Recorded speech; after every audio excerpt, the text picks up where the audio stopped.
Today we are at the fourth lecture. Yesterday I told you, we all saw the political events. So we started from the entry of East India companies into India, their wars with Indian princely states, how the revolt happened and how nationalist activity began in India. And then finally we saw how the Indian National Congress was established in 1885. Now we are again going back, now we are again going into the 18th century. So after Robert Clive established the dual government, roughly after that time. So we are in 1760s and going ahead of that. Today we will deal with a little bit of economic aspects of British rule. So today what we will be seeing is the economic impact of the British rule. This is the most crucial thing. If you see, politically we may be colonized, fair enough, but this is the aspect, the economic aspect of British rule, which is where the real hard pinch was felt by India. Because any civilization, any kingdom, any nation always has economics as its base. That's precisely what even Chanakya said in his Arthashastra. That Artha, that is the base for every kingdom. So the moment your economic exploitation starts, the kingdom or the nation or the civilization is going to go down. It is going to promote poverty. It is going to lead to destruction of crafts, industries. It is going to lead to de-urbanization, because urbanization is synonymous with industrial growth. So it will lead to de-industrialization, de-urbanization. It will lead to impoverishment of people. And finally, this economic exploitation is going to enrich the colonial rulers. So the person who is extracting all the money is the one who is going to benefit out of it. So you will find that in this entire saga of British rule in India, India as a nation or India as a civilization lost its first position as the world's highest GDP of a civilization. We had the highest GDP, by the way, up till 1400, 1500. And then slowly our GDP fell to such a level that we are among the lowest in the world. So by the time the British left, this nation was thoroughly impoverished. Our poverty rates were like more than 70-80%. We had barely 18% literacy. Our life expectancy was 32 years. We had 90% population living in the rural areas, and our cities were totally destroyed. So this kind of economic destruction is what the British led India to, especially in those roughly 200 years of the British rule. So that is what we are going to see today, the economic impact of British rule. Okay, so everybody is saying good morning. So okay, good morning. Okay, the economic impact of British rule. This is what we are going to see today.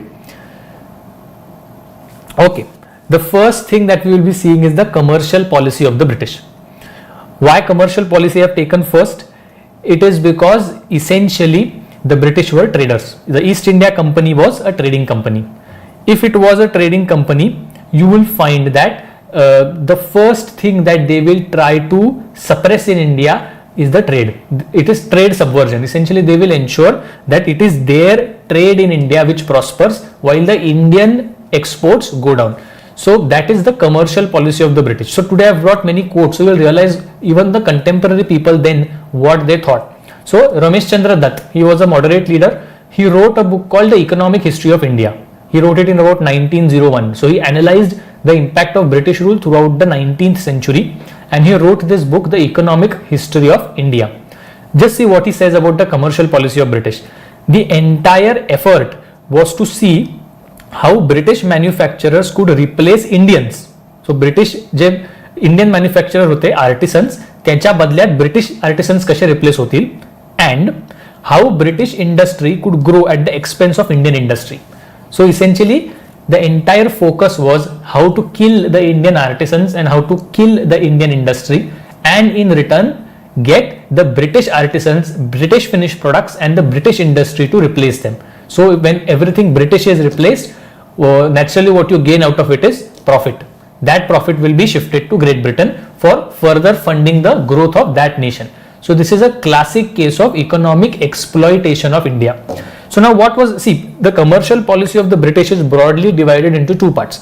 Actually, if you see the history books that are written, generally they talk about the commercial policy in pre-1813 and after 1813 times. 1813, the Charter Act of 1813 is considered to be a landmark act which allowed British finished goods to enter India. So before that, a commercial policy of British, the trade policy was different, and after 1813 it was different. What was it? So let's look at the first. So from roughly 1760s till 1813, that is the commercial policy of the British. What was it? There was just start of industrial revolution. So naturally the British did not have much finished products then, because it was just starting.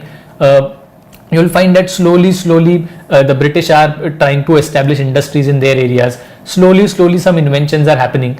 If you see the second last point that I've mentioned, that superior technology, steam engine, ginning machine, etc. These inventions, for example, the ginning machine was invented in 1793. The steam engine was invented by James Watson about 1780s. So त्याचा सगळा उपयोग cotton textiles मध्ये होऊन त्याच्यातनं भरपूर चांगल्या textiles निर्माण व्हायला काही वर्ष लागणार.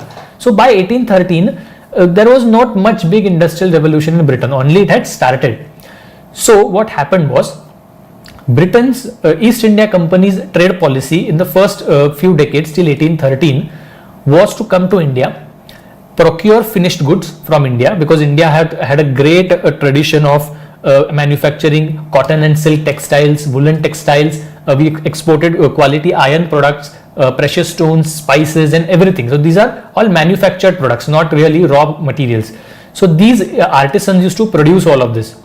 From iron ore they used to produce iron swords and everything. From cotton and silk textiles they used to produce everything, from clothes to bed sheets, pillow covers, curtains, everything. You will find that precious stones were sharpened by Indians and they were sold as good ornaments in Britain. You will find spices were all processed and properly made, and then they were sold to Great Britain. So you will find that India was a manufacturing destination till 1813. So the commercial policy of the British was take finished goods from India and sell them at much exorbitant prices in Britain and other European markets and gain profits. हे आपण मागच्या काही lectures मध्ये पण बघितलेलं आहे. You will find that in 1769 there was a law which allowed British to sell those goods into Britain. So basically ते सगळी घेऊन ब्रिटन मध्ये विकायचं त्यांना परमिशन दिली गेली. पण सगळ्या गोष्टी बदलल्या 1813 नंतर. What happened after 1813 was that industrial revolution was now actually showing up in Britain. You could actually see that the cotton mills at Lancashire and Manchester and Liverpool and all these areas were at a very great manufacturing, had built up a good manufacturing base. त्यांच्याकडे machines होते, industry factories तयार झाल्या, labour available होतं, आणि ह्या ज्या सगळ्या इन्व्हेन्शन्स होत्या, स्टीम इंजिन्स, जिनिंग मशीन आणि अशा सगळ्या स्पिनिंग व्हील्स, ह्या सगळ्या गोष्टी ज्या आहेत त्यांच्याकडे मशीनवर चालायच्या. त्यामुळे they could manufacture cotton textiles in a cheap way. So now what happened was the entire thing turned topsy-turvy. आता त्यांना फिनिश गुड्स इंडियाकडनं घ्यायची गरज नाही, कारण ते स्वतः बनवतात. So now the commercial policy of the British after 1813 right up till 1947 was that we want to destroy Indian textiles, we want to destroy their industry and artisans and everything, and we just want to make them sources of raw material, that is cotton, indigo, iron ores, all kinds of mining products, everything, which will be shipped to Britain, where they will be processed and made into finished goods, and then they would be sold in India again. So naturally आपल्याकडनं chip मध्ये raw material घेऊन जायचे, तिथे process करून आपल्याकडे महागात विकायचे. So आपल्याकडनं कॉटन घेऊन जाणार स्वस्तात, तिकडे कॉटन टेक्सटाईल बनवून आपल्यालाच ते कॉटन टेक्सटाईल विकणार. So it is double exploitation. So you will find that the commercial policy of the British changed after 1813. Now they want India as a source of raw materials. So now what do the British do specifically to kill Indian industry and to ensure that British finished goods enter into India? So these are the things that I have mentioned. After 1813 all these announcements were made. First one, import duties in Britain were raised up to 400%. म्हणजे supposedly तुम्ही एक Indian trader आहात, तुमच्याकडे भारतात बनलेलं cotton textile आहे, ते तुम्हाला ब्रिटनमध्ये जाऊन विकायचं आहे. तो कुठल्याही देशात गेल्यावर तुम्हाला तिथे कस्टम ड्युटी द्यायला लागते, किंवा तो देश तुमच्या प्रोडक्टवर इम्पोर्ट ड्युटी लावतो.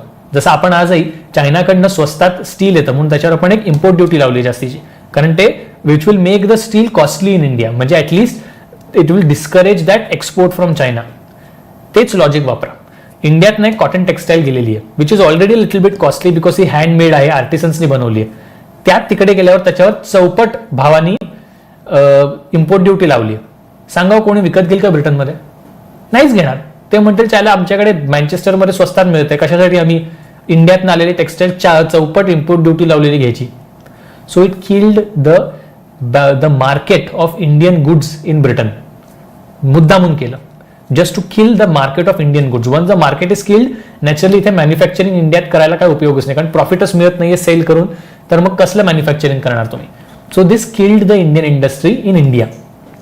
You will find that the cotton trade, that is raw materials जे भारतातनं जायचे, that increase to whopping 63 lakh sterling. म्हणजे व्हॅल्यू जायची कॉटन बेल्स, म्हणजे रुई जी जायची फक्त रॉ, ती भारतातनं ब्रिटनला जाणारी त्याची व्हॅल्यू 63 लाख स्टर्लिंग झाली. This value was almost nearly zero in 1750. In a matter of just 100 years 63 lakh sterling व्हॅल्यूचं रॉ मटेरियल कॉटनचं ब्रिटनमध्ये जायला लागलं. इतकी त्यांनी इंडियन इंडस्ट्री किल केली आणि इतके ब्रिटनमधली इंडस्ट्री वाढली की त्यांना रॉ मटेरियल एवढं लागायला लागलं. सो यू कॅन एक अंदाज लावू शकता की 100 वर्षात इंग्लंडची परिस्थिती इकडची तिकडे झाली. That is the impact of industrial revolution in England. Now you will find that after 1840s, British are now looking at setting up railways in India. त्याच्याने काय होईल, रेल्वे जर भारतात पोहोचली तर तुम्ही ती कॉटन ग्रोईंग एरियाज पर्यंत रेल्वे पोहोचवली तर तिकडनं रॉ कॉटन घेऊन तुम्हाला पोर्ट सिटीजला आणता येईल, मुंबई, कॅलकटा, आणि तिकडनं जे फिनिश प्रोडक्ट्स येतील, जे पोर्टला येतील, ते फिनिश प्रोडक्ट्स रेल्वेमध्ये लादून तुम्हाला इंटिरियर मध्ये पोहोचवून विकवता येतील. So from both the ways, for easy evacuation of raw materials and easy market access for finish British goods, ह्या दोन्ही गोष्टीचा रेल्वेनी फायदा करून दिला. So again this further led to destruction of market for Indian products. तर अशा सगळ्या त्यांच्या पॉलिसीज होत्या. So when we look at railways as a policy, त्याच्यात आपण ह्या गोष्टी परत रिपीट करूच की did railway really benefit India और was railway for economic exploitation of India. तर आता तरी दिसतंय की railways the primary objective was to economically exploit India. You will find that import tariffs in India were abandoned in 1878. हे काल मी जे Lord Lytton म्हणालो ना, जो त्यांनी सगळे एका मागोमागे हरामखोऱ्या केल्या होत्या, इम्पिरियल दरबार घेतला, फायमाईन होता तरी दरबार घेतला, सिव्हिल सर्व्हिसेसचं एज कमी केलं, Indian vernacular press act pass केली, अशा सगळे ज्या माणसांनी काल आपण बघितलं, तो लॉर्ड लिटननीच ही पण एक हरामखोरी केली की 1878 मध्ये भारतात येणाऱ्या काही ब्रिटिश गुड्सवर इम्पोर्ट ड्युटी लावली असायची, कारण ते एक प्रकारचं इन्कमचं पण एक साधन असायचं भारतातल्या सरकारसाठी. तर तुम्हाला असं सापडेल की 1878 मध्ये इम्पोर्ट ड्युटीज काढून टाकल्या, म्हणजे ब्रिटिश गुड्स अजून स्वस्त झाले इंडियामध्ये, ठरवून केलं. 1896 मध्ये तर अजून काही कहर केला त्यांनी. भारतात जे कॉटन गुड्स प्रोड्यूस व्हायचे त्याच्यावर 2.5% एक्साइज ड्युटी लावली, म्हणजे भारतातच प्रोड्यूस झालेलं जे गुड आहे त्याच्यावर तुम्हाला एक्साइज ड्युटी भरायला लागते. सो ह्या सगळ्या गोष्टीचा परिणाम असा झाला की Indian गुड्सवर made irrelevant, they were made very costly, their market was destroyed. Last point आहे the tweaking of rupee sterling rate. भारतात रुपी करन्सी चालायची, ब्रिटनमध्ये स्टर्लिंग चालायची. आता रुपी ही काय फ्री फ्लोटिंग करन्सी नव्हती, इंडियात ब्रिटिश होते, ब्रिटनमध्ये ब्रिटिशच होते. So they use to tweak the exchange rate between rupee and sterling just to ensure की भारतातनं जास्तीत जास्त पैसा काढता येईल. तो एकंदरीत कमर्शियल पॉलिसी जर बघितली ब्रिटिशांची तर ती ठरवून अशी केली होती की इंडियन गुड्सचं मार्केट पूर्णपणे संपेल ब्रिटनमध्ये.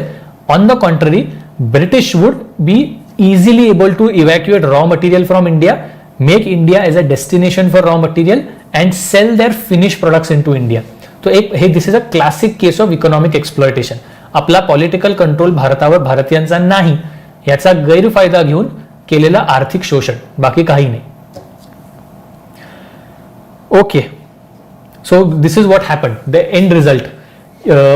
If you see the orange line is India. साधारणतः तुम्ही 1600-1500 पर्यंत बघा, we were at the top most, we contributed more than 30% of the world GDP.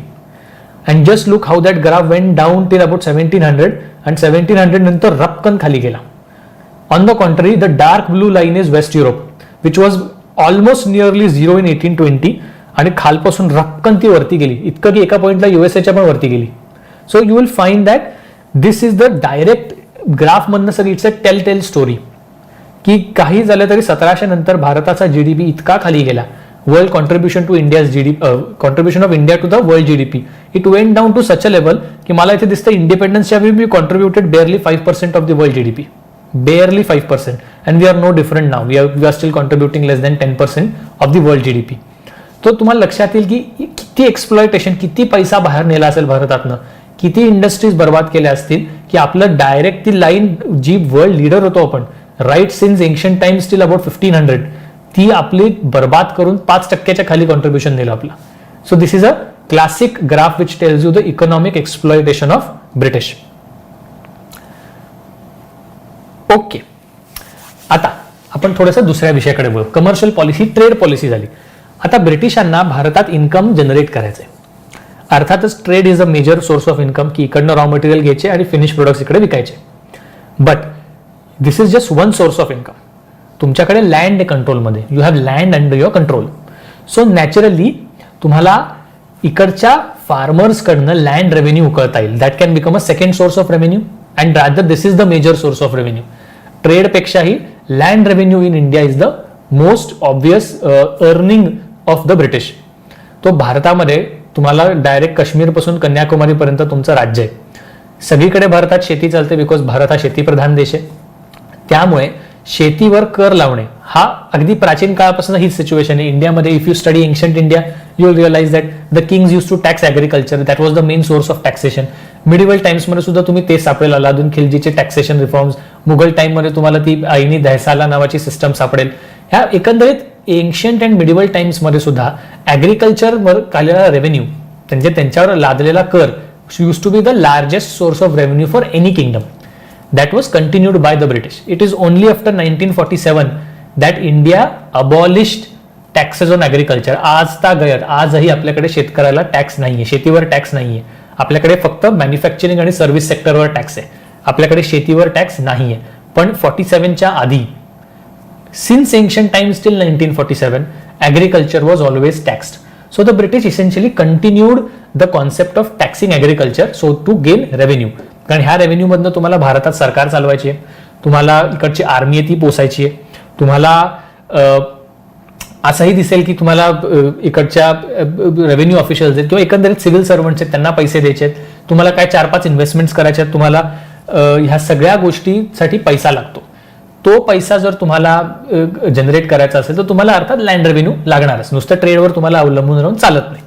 So now you will find that the British are imposing land revenue in India. But that system of collecting revenue is not same all over India. Yeah, it will be different. So you will get to hear 3 names, 3 settlements. की लोकांबरोबर केलेली settlement की तुम्ही अशा पद्धतीने आम्हाला land revenue द्या. There are 3. Permanent settlement, ryotwari settlement and mahalwari settlement. So permanent settlement is generally in the Bengal region. Bengal, Assam, Bihar, Orissa. साधारणतः हे त्या काळचा बेंगॉल प्रोव्हिन्स होता जो नंतर स्प्लिट करून बिहार, ओरिसा आणि आसाम वेगळं केलं गेलं. पण this was the Bengal province originally. तिथे ही परमनंट सेटलमेंट दिसते.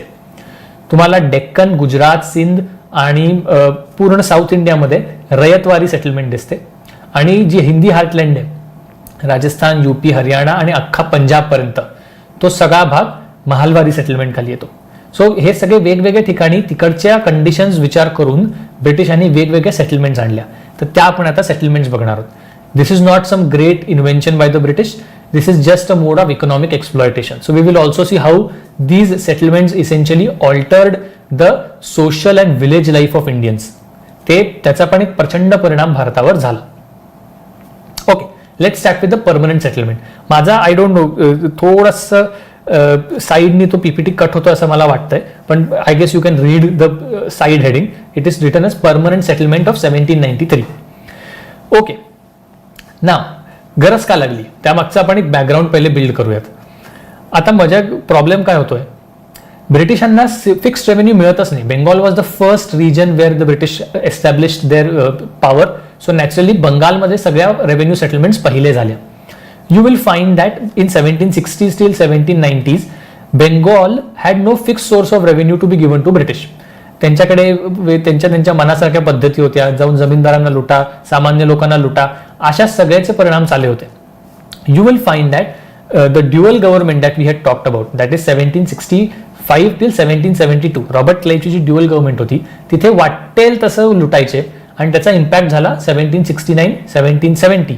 That was a great famine in Bengal, a huge famine, and that collapsed all the agriculture for at least a few years. So त्यांना लक्षात आलं की रेव्हेन्यूज यांच्याकडनं घेणे without a good proper arrangement हे शक्य नाहीये.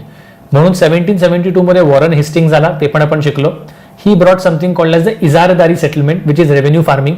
पीसेस ऑफ लँड वर इसेन्शियली ऑक्शन, की जो हायेस्ट ऑक्शन देईल की तो त्या माणसाला त्या भागाचा इजारदार बनवायचा आणि तो त्याकडनं रेव्हेन्यू कलेक्ट करणार आणि ब्रिटिशांना देणार. पण ही सिस्टमही बोंबलली, त्या इजारदारांना काही झेपेना. त्यामुळे एकंदरीतच प्रॉब्लेम येत होते. पण ब्रिटिशांना पैसा तर पाहिजे होता. पहिला जो पॉईंट आहे, why was revenue to be collected? You have to maintain an empire, you have to recover the cost of your wars and for maintaining the administration. ह्या सगळ्यासाठी तुम्हाला रेव्हेन्यू पाहिजे होता. एक पॉईंट असा आला, आर.सी. दत्तचं जे म्हणणं आहे इकॉनॉमिक हिस्ट्री ऑफ इंडियामध्ये, by 1858 the company collected 15 million sterlings of revenue which almost accounted for half of the total revenue of the British. So ब्रिटिशांना इतर रेव्हेन्यू पण होते, excise duties, custom duties, profession tax and of course trade बंद आलेला पैसा, but they all contributed to 50%. A large 50% chunk came from the land revenue itself. So मी जो मगाशी पॉईंट म्हणालो होतो की land revenue constituted the largest source of revenue for British. पण जे मी आता म्हणालो, ना तुमचं ड्युअल गव्हर्नमेंटमध्ये रेव्हेन्यू नीट घेता आला, ना तुमची इजारदारी सेटलमेंट नीट चालली. त्यामुळे आता ब्रिटिशवर in search of something which will give them a very good source of revenue, आणि असं की जे एक छान एक सिस्टम बसेल अशाकडे ब्रिटिश बघत होते. You will find that financial mismanagement was also done by Warren Hastings, त्यामुळे सुद्धा बोंबलले होते. 1784 मध्ये फायनली पिट्स इंडिया ऍक्ट मध्ये the British government made a provision for some kind of a settlement. तर ते Lord Cornwallis who came to India in 1786 till 1793.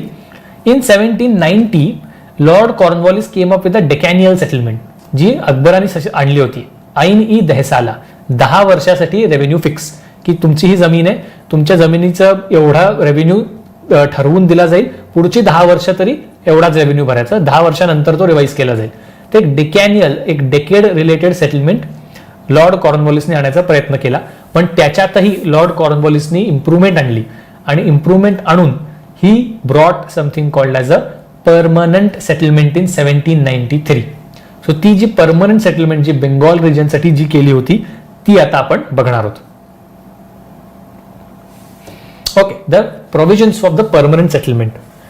The revenue per year was fixed at 3 million sterlings, की British east India कंपनीला दरवर्षी 3 million sterling revenue आलाच पाहिजे, ज्या permanent settlement एरियाजमध्ये आहेत तिकडनं. दिस वॉज फिक्स्ड, म्हणून त्याला परमनंट म्हणतात. सो एवढा रेव्हेन्यू आलाच पाहिजे. कसा येणार? So they brought a new system of जमीनदार्स.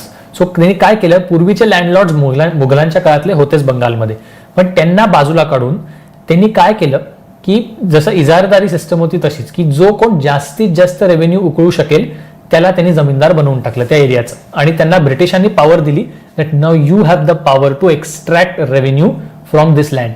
त्यामागचं लॉजिक काय होतं की बाबा फार्मर्सला सुद्धा ट्रस्ट येईल ब्रिटिशांमध्ये की बाबा रेव्हेन्यू फिक्स्ड आहे, ह्यापेक्षा जास्त मला द्यायचं नाहीये.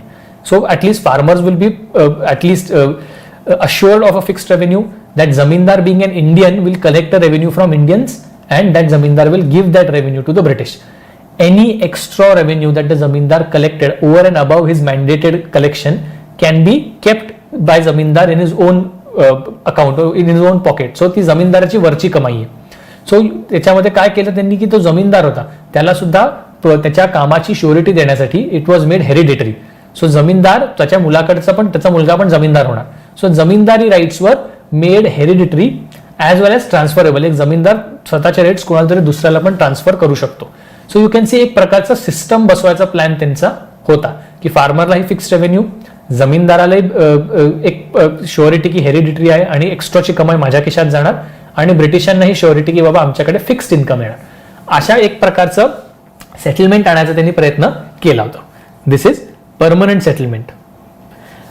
त्यामागचं ब्रिटिशांचं लॉजिक पण खूप स्ट्रॉंग होतं. रेव्हेन्यू फिक्स होणं एक झालं, but now zamindars owe their existence to the British. So they will always be loyal to the British. So you are actually creating an intermediate layer of Indians who owe their existence to the British, and hence they are loyal to the British. So this is a very smart move by the British. This will not only regulate the fluctuating incomes of the country, but the British hoped that if the zamindar wanted to extract more revenue, he will invest his income in agriculture in his own jurisdiction and this will further lead to better agricultural productivity. जास्त crop आला की जास्त पैसा येणार, त्यातनं जास्त पैसा ब्रिटिशांना मिळणार. So this will lead to more and more income for the zamindar at least. So त्याच्याने ॲग्रिकल्चर सुद्धा प्रॉस्परस होईल असं ब्रिटिशांची होप होती. प्लस प्रॉब्लेम असा व्हायचा की जमीनदारांच्या आधी युरोपियन सिव्हिल सर्वंट्स होते, तेच कलेक्टर असायचे त्या जिल्ह्याचे, आणि त्याचे जे ज्युडिशियल सर्व्हिसेस असायच्या मॅजिस्ट्रेटच्या, त्यांनाच एक्स्ट्राचं काम दिलं जायचं की तुम्ही पण रेव्हेन्यू पण कलेक्टर व्हा. So you are not only the district collector but as well as you are the judicial magistrate और executive magistrate for that district. असं ड्युएल काम युरोपियन सिव्हिल सर्वंट्सला करायला लागायचं. त्यांना आता फक्त ज्युडिशियलच काम राहिलं, कारण रेव्हेन्यू कलेक्शनचं काम जमीनदारांकडे गेलं. Zamindar now placed under the district collector. So एक प्रकारचं एक हायरार्किकल स्ट्रक्चर ब्रिटिशांनी क्रिएट केलं. आणि लॉजिक हे होतं that once there is more investment in the land, the value of the land will also increase. कारण त्या जमिनीमध्ये इरिगेशन आलं, चांगलं शेती झाली, त्याच्या आसपास अजून डेव्हलपमेंट झाली की आपोआप त्या जमिनीची किंमत वाढते. सो हे सगळं लॉजिक ब्रिटिशांनी वापरलं होतं. पण तसं झालं का? तर तसं काही झालेलं नाही. आता प्रॉब्लेम असा झाला की जमीनदार आणि ब्रिटिश, जमीनदाराचं स्वतःचं पण काही कमिशन असायचं या सगळ्यामध्ये आणि ब्रिटिशांचं रेव्हेन्यू रिक्वायरमेंट, असं सगळं करून त्या शेतकऱ्याकडे काहीच उरायचं नाही. तर मी तुम्हाला म्हणालो होतो कॉर्नवॉलिसच्या नंतर 1793 to 1798 there was a person called sir John sure. He was the head of the east India company and the governor of Bengal. You will find that he gave this calculation in his own writings that if the total revenue was estimated to be 100 rupees, out of which the company took 45, zamindar took 15, म्हणजे 60 रुपये त्यातले जमीनदार आणि east India company घेऊन जायचे, living 40 rupees only in the kitty of farmer. आता तो 40 रुपयात नवीन बियाणे विकत घ्या, नवीन इन्व्हेस्टमेंट करा शेतीमध्ये, असं सगळं किती करणार शेतकरी. सो एक प्रकारचं हे एक्सप्लॉयटेशन आहे. 60% is the real rate of taxation essentially. 60% land revenue लावणं ह्याला काही अर्थच नाहीये. यू विल फाइंड दॅट बऱ्याच वेळेला जमीनदार देमसेल्स कुड नॉट प्रोक्युअर रेव्हेन्यू, त्यामुळे त्यांच्या जमिनी सुद्धा कॉन्फिस्केट करून घेतल्या गेल्या. आता नुसत्या जमिनी कॉन्फिस्केट करून उपयोग नाही, तिकडनं रेव्हेन्यू कसा मिळणार? एका जमीनदाराला तुम्ही हकललं, परत नवीन जमीनदार आला, तोही काही नीट करू शकत नव्हता. So you will find that the decade of 1790s was a big issue for permanent settlement. ती पटकन स्टेबिलाइज नाही झाली. आणि जो आपण 1813च्या चार्टर ऍक्टमध्ये 5th रिपोर्ट बघितला होता की जो ब्रिटिश पार्लिमेंटमध्ये प्रेझेंट झाला होता की कंपनीचं फंक्शनिंग कसं आहे, that 5th report came down heavily on this situation of zamindars. That तुम्ही जमीनदार बनवले खरं, पण ते काय तुमच्यासाठी रेव्हेन्यू कलेक्ट करू शकत नाहीये. They are incapable of collecting revenue. Sorry.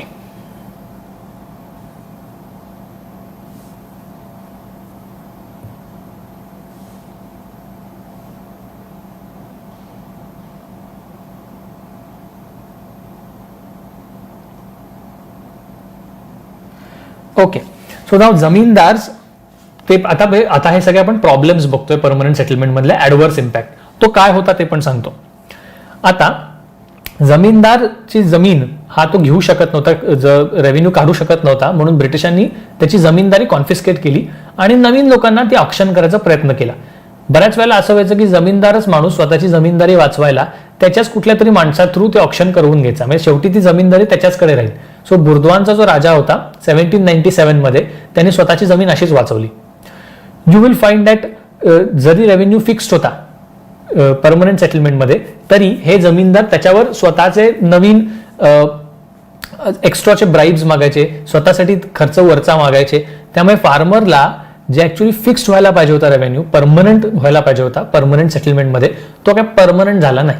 तो ऍक्च्युअली जास्तच पैसे द्यायला लागला. Then came the issue of subinfeudation. Subinfeudation म्हणजे काय की आयडियली सिच्युएशन काय होती की ब्रिटिश जमीनदार शेतकरी, आता तो जमीनदार होता, तो त्याची जमीनदारी अजून कोणाला तरी सांभाळायला द्यायचा. सो एका जमीनदाराच्या खरे अजून एक 10-12 जमीनदार, छोटे छोटे तुकडे त्याचे, आणि ते कलेक्ट करणार रेव्हेन्यू. सो फार्मर आणि जमीनदार मध्ये सुद्धा अजून लेअर यायला लागले. सो एका फ्युडल स्ट्रक्चरमध्ये जेव्हा भरपूर लेयर्स इंट्रोड्यूस होतात तेव्हा त्याला सब इन्फ्युडेशन असं म्हणतात, की भरपूर लेयर्स मध्ये झाले. जितके जास्त लेअर मध्ये तितकं जास्त पैसा फार्मरकडनं उकळला जाणार, कारण मधल्या सगळ्या लोकांना कमिशन लागणार. ते काही फुकट काम करणार नाही, they will need commission. So subinfeudation means more land revenue being given to the more land revenue being extracted from the farmers, it means more exploitation. Then came the case of absentee landlordism. जमीनदार जरी बंगालच्या ग्रामीण भागामध्ये जमीनदार असला तरी तो देऊन टाकायचा कोणाला तरी, किंवा तू कलेक्ट कर रेव्हेन्यू, मी मात्र शहरात राहतो.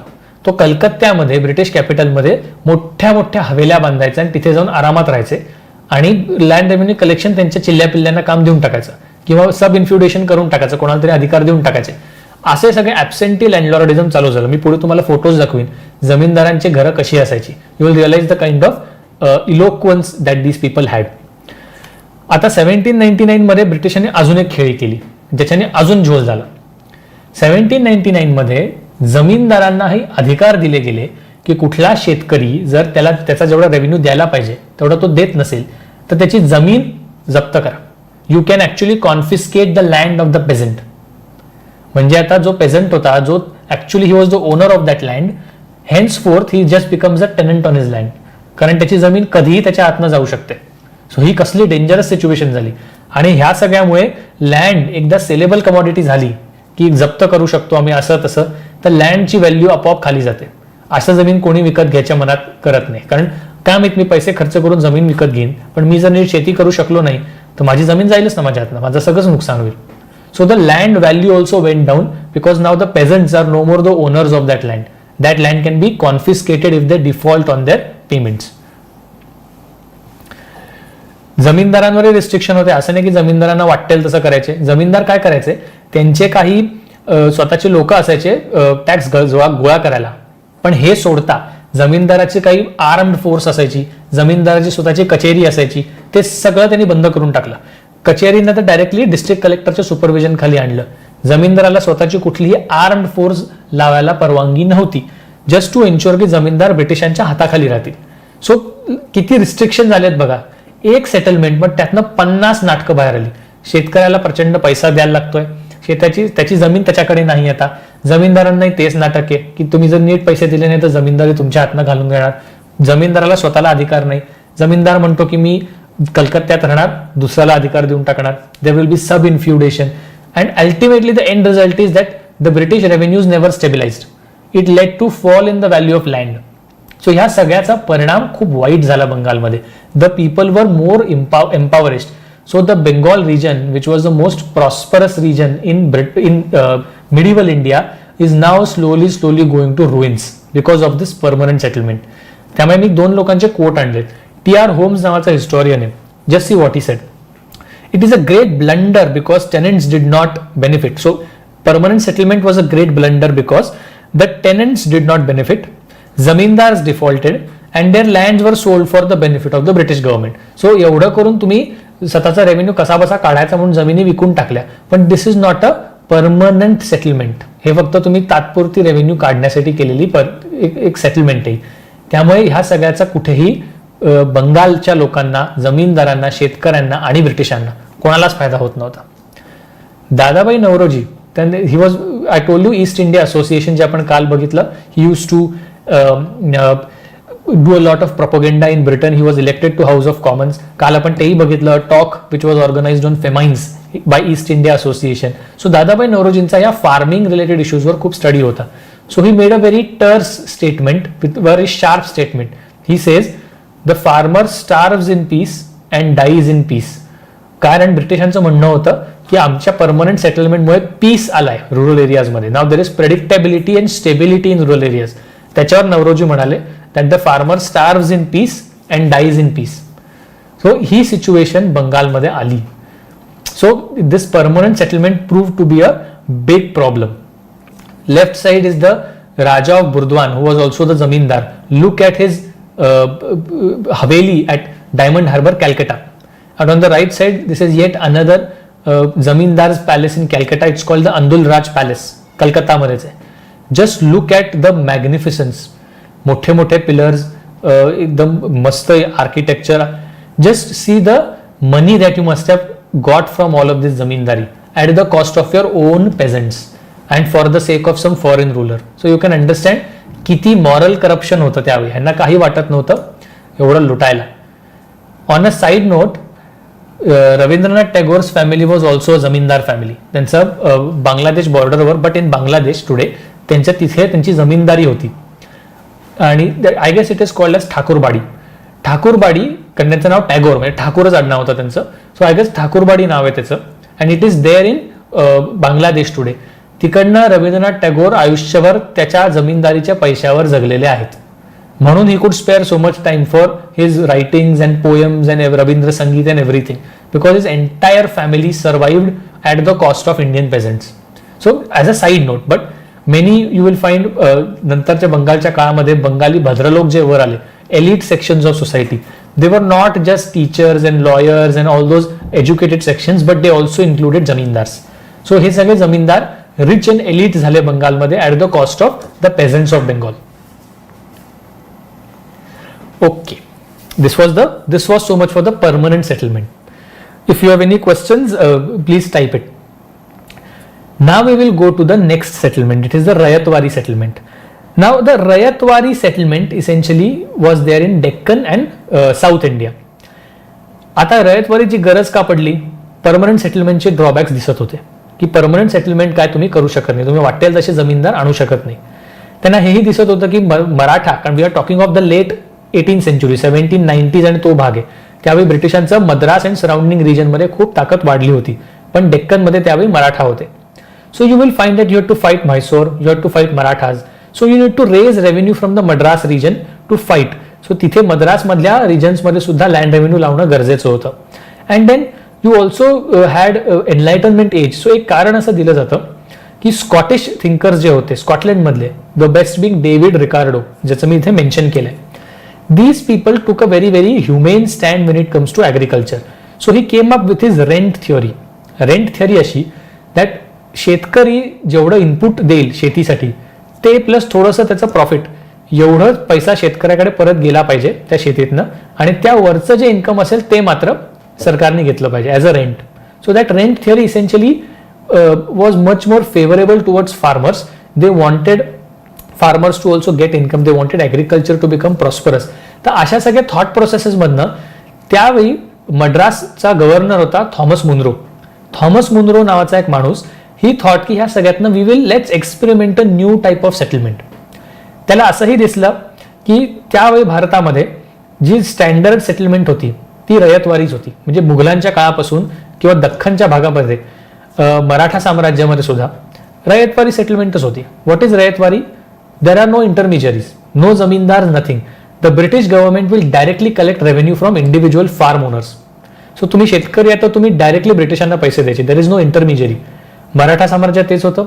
आठवत असेल तर शिवाजी महाराजांनी सगळे देशमुखी रद्द केली होती.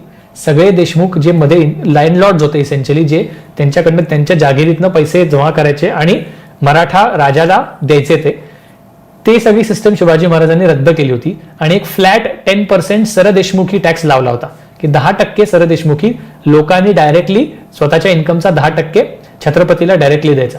सो एकंदरीत दख्खन आणि साऊथ इंडियामध्ये देर वॉज अ रयतवारी सिस्टम की रयतेकडनं डायरेक्टली पैसा घ्यायचा. There are no इंटरमिजियरीज.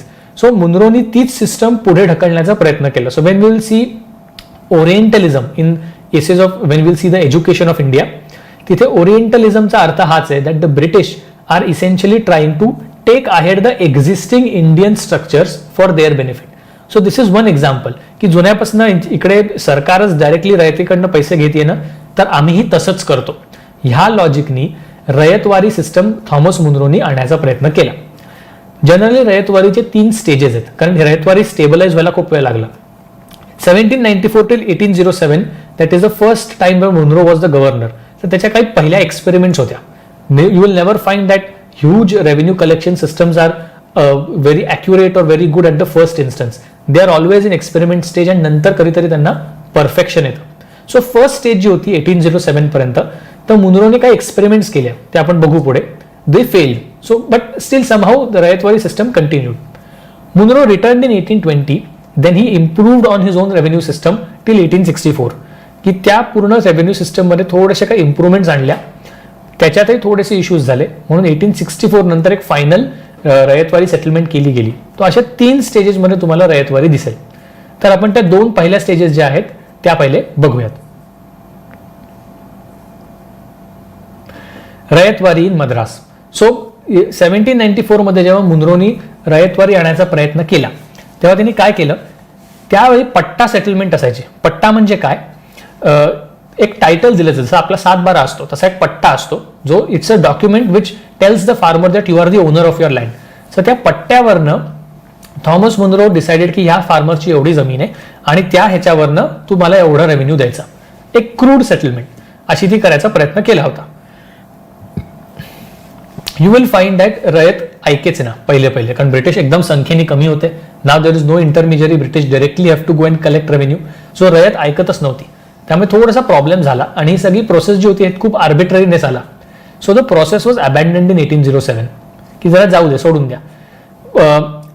कसं बसं ब्रिटिश इन्फॉर्मल वेजनी रेव्हेन्यूज कलेक्ट करायला लागले. 1820 मध्ये when Munro return back he got hold of a पटकट सेटलमेंट. आता पटकट सेटलमेंट ही त्या समाज तिकडच्या लोकांमध्ये ती सेटलमेंट झाली होती की बाबा ह्या सेटलमेंट्समध्ये तुमच्या जमिनीची प्रोडक्टिव्हिटी, तुमच्या जमिनीचा उपजाऊपणा किती आहे, किती धान्य त्याच्यात पिकतंय, अशा वेगवेगळ्या पॅरामीटर्सवर त्याच्यावरनं रेव्हेन्यू डिसाईड व्हायचे. आणि त्यावेळीचे जे तिकडचे लोकल राजे असतील, तिकडचे कोणते लोकल लँडलॉर्ड्स असतील, त्यांना ती लोक ह्या पटकट सेटलमेंटच्या आधारे पैसे द्यायचे, रेव्हेन्यू द्यायचे.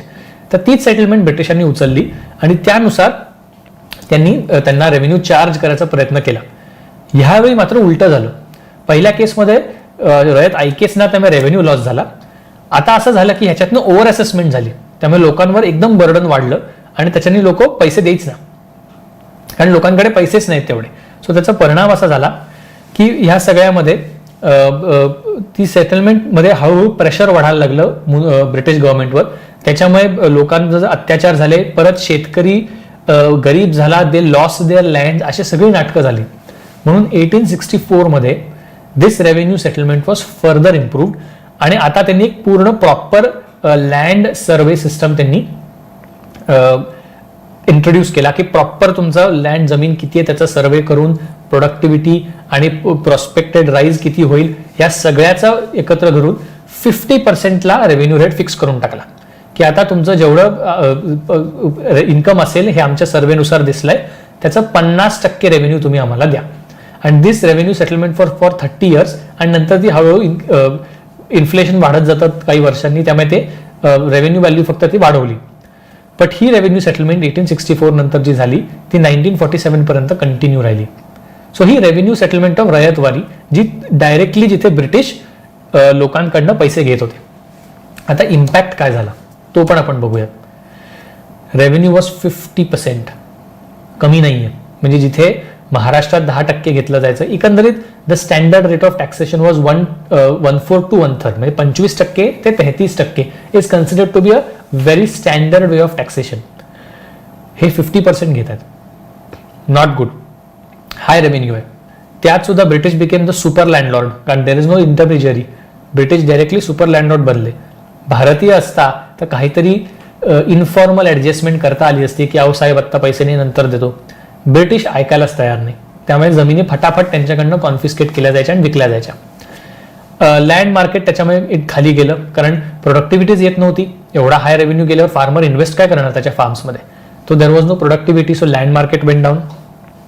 यू विल फाइंड की तिकडचे काही प्रिव्हिलेज सेक्शन्स होते, त्याला मिरासीदार म्हणतात.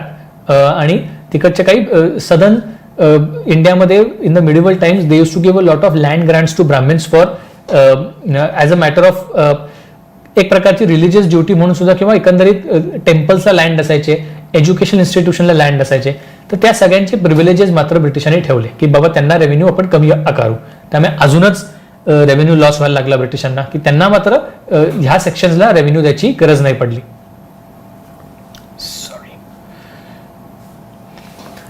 आता अजून एक झोल झाला. इतक्या वेळ आपण रयतवारीचं म्हणत होतो की there is no intermediary, British will directly collect revenue from the people. पण त्याच्यामध्ये सुद्धा बऱ्याच वेळेला ब्रिटिशांना अवघड व्हायचं. तर आता काय केलं ब्रिटिशांनी, they allowed certain caste who are very militant caste like the Vellalas in Madras region to act as intermediaries between British and the people. आणि ही लोकांना टॉर्चर करून करून त्यांच्याकडनं रेव्हेन्यू काढायचे आणि ब्रिटिशांना द्यायचे. सो एक जमीनदार नसतानाही तुम्ही एक प्रकारे जमीनदार इंट्रोड्यूस केले just to ensure that this collection of revenue becomes very smooth. So ह्याच्यावर सुद्धा ब्रिटिशांनी भरपूर कमिटी बसवल्या. So there is one committee called as the Madras torture commission 1855. तर त्या रिपोर्टमध्ये ह्या सगळ्या डिटेल्स बाहेर आल्या की हे वेल्डाला लोक they acted as the policeman for British and they tortured people to get revenue out of them. So आणि त्याच्यामुळे एक प्रकारे लोकांमध्ये सुद्धा अविश्वास वाढला. अजून एक प्रॉब्लेम होता, करप्शन होतं रेव्हेन्यू कलेक्टिंगमध्ये आणि सिस्टम परमनंट नव्हती. तुम्हाला माहित होतं 30 वर्षानंतर परत ती सेटलमेंट बदलणार आहे. सो मद्रासमधली रायतवारी ही जरी आयडियलिस्टिक पॉइंट ऑफ व्ह्यूनी छान होते की there is no intermediary, it ended up destroying farmers equally as like Bengal. म्हणजे फार काय फरक नाही पडला. सिस्टम आयडियली ऑन पेपर चांगली असते, पण ती इम्प्लिमेंट करताना जेव्हा तुम्हाला लक्षात येतं तेव्हा it is totally screwed up. So again ryotwari in the Madras region was totally screwed. If we actually look at ryotwari in Bombay, कारण 1818 नंतर मराठा साम्राज्य पडल्यावर ते सगळे भाग यांच्या कब्ज्यात आले, तिथे सुद्धा त्यांनी रयतवारी आणायचा प्रयत्न केला. So you will find that Lord mount Stuart Elphinstone was the governor of Bombay province and he was the one who started to collect this rayatwari directly from people and after the Maratha conquest after 1818 this was applicable to the Deccan region also. पहिले प्रयत्न काय होता, ब्रिटिशांचा general प्रयत्न असायचा की local system जी आहे ती चालू ठेवा. तर महाराष्ट्रात आपल्याकडे पाटील आणि देशमुख असायचे who were the land owners, major land owners in the village and they were the leaders of the village who had the responsibility of running the administration. तर पहिले त्यांच्यातर्फे पैसे पूर्ण विलेजचे किंवा लोकांकडनं कलेक्ट करायचा प्रयत्न केला गेला, पण तो काय सक्सेसफुल झाला नाही. So now what they decided was की इथे पण रयतवारी सेटलमेंट इंट्रोड्यूस करायची गरज आहे. So they introduce the ryotwari settlement and all the same issues came up जे मद्रासमध्ये आपण बोललो तेच झालं. ही सिस्टम दोनदा चेंज करायचा प्रयत्न केला गेला. सो देर वॉज इन 1830 एक R.K. पिंगळे नावाचा ऑफिसर होता. He introduce the novel land surveying system आणि 55% रेव्हेन्यू त्यांनी फिक्स केला की बाबा ह्या रयतवारी एरियाजमधनं 55% रेव्हेन्यू करा आणि ब्रिटिश अशा प्रकारे लँड सर्वे करतील. त्याच्या डिटेल्समध्ये नको जायला, पण तेवढा लँड सर्वे करतील.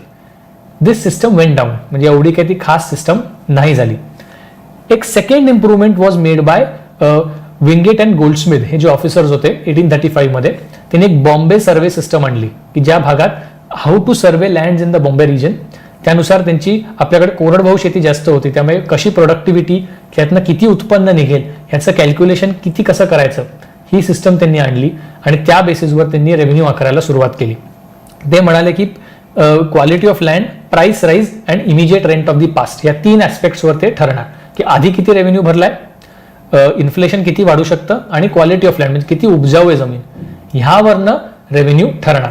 आणि 1836 पासून 30 वर्षाची सेटलमेंट त्यांनी केली. This settlement was again problematic because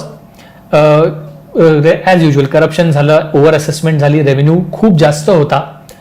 त्याच्यात आपल्याकडे लोकल लँड ओनर्स होते ना मराठा जे होते पाटील देशमुख, हे लोक now they are reduce to ordinary farmers, त्यांना सुद्धा रेव्हेन्यू द्यायला लागायचा. हे जे इंटरमिजियरीज जे मराठा साम्राज्याच्या नंतर तयार झाले होते now they are reduce to common people. ह्याच्यात रोष तयार झाला लोकांमध्ये आणि त्या इंटरमिजियरीजची जागा गुजराती मारवाडी साहुकारांनी घेतली.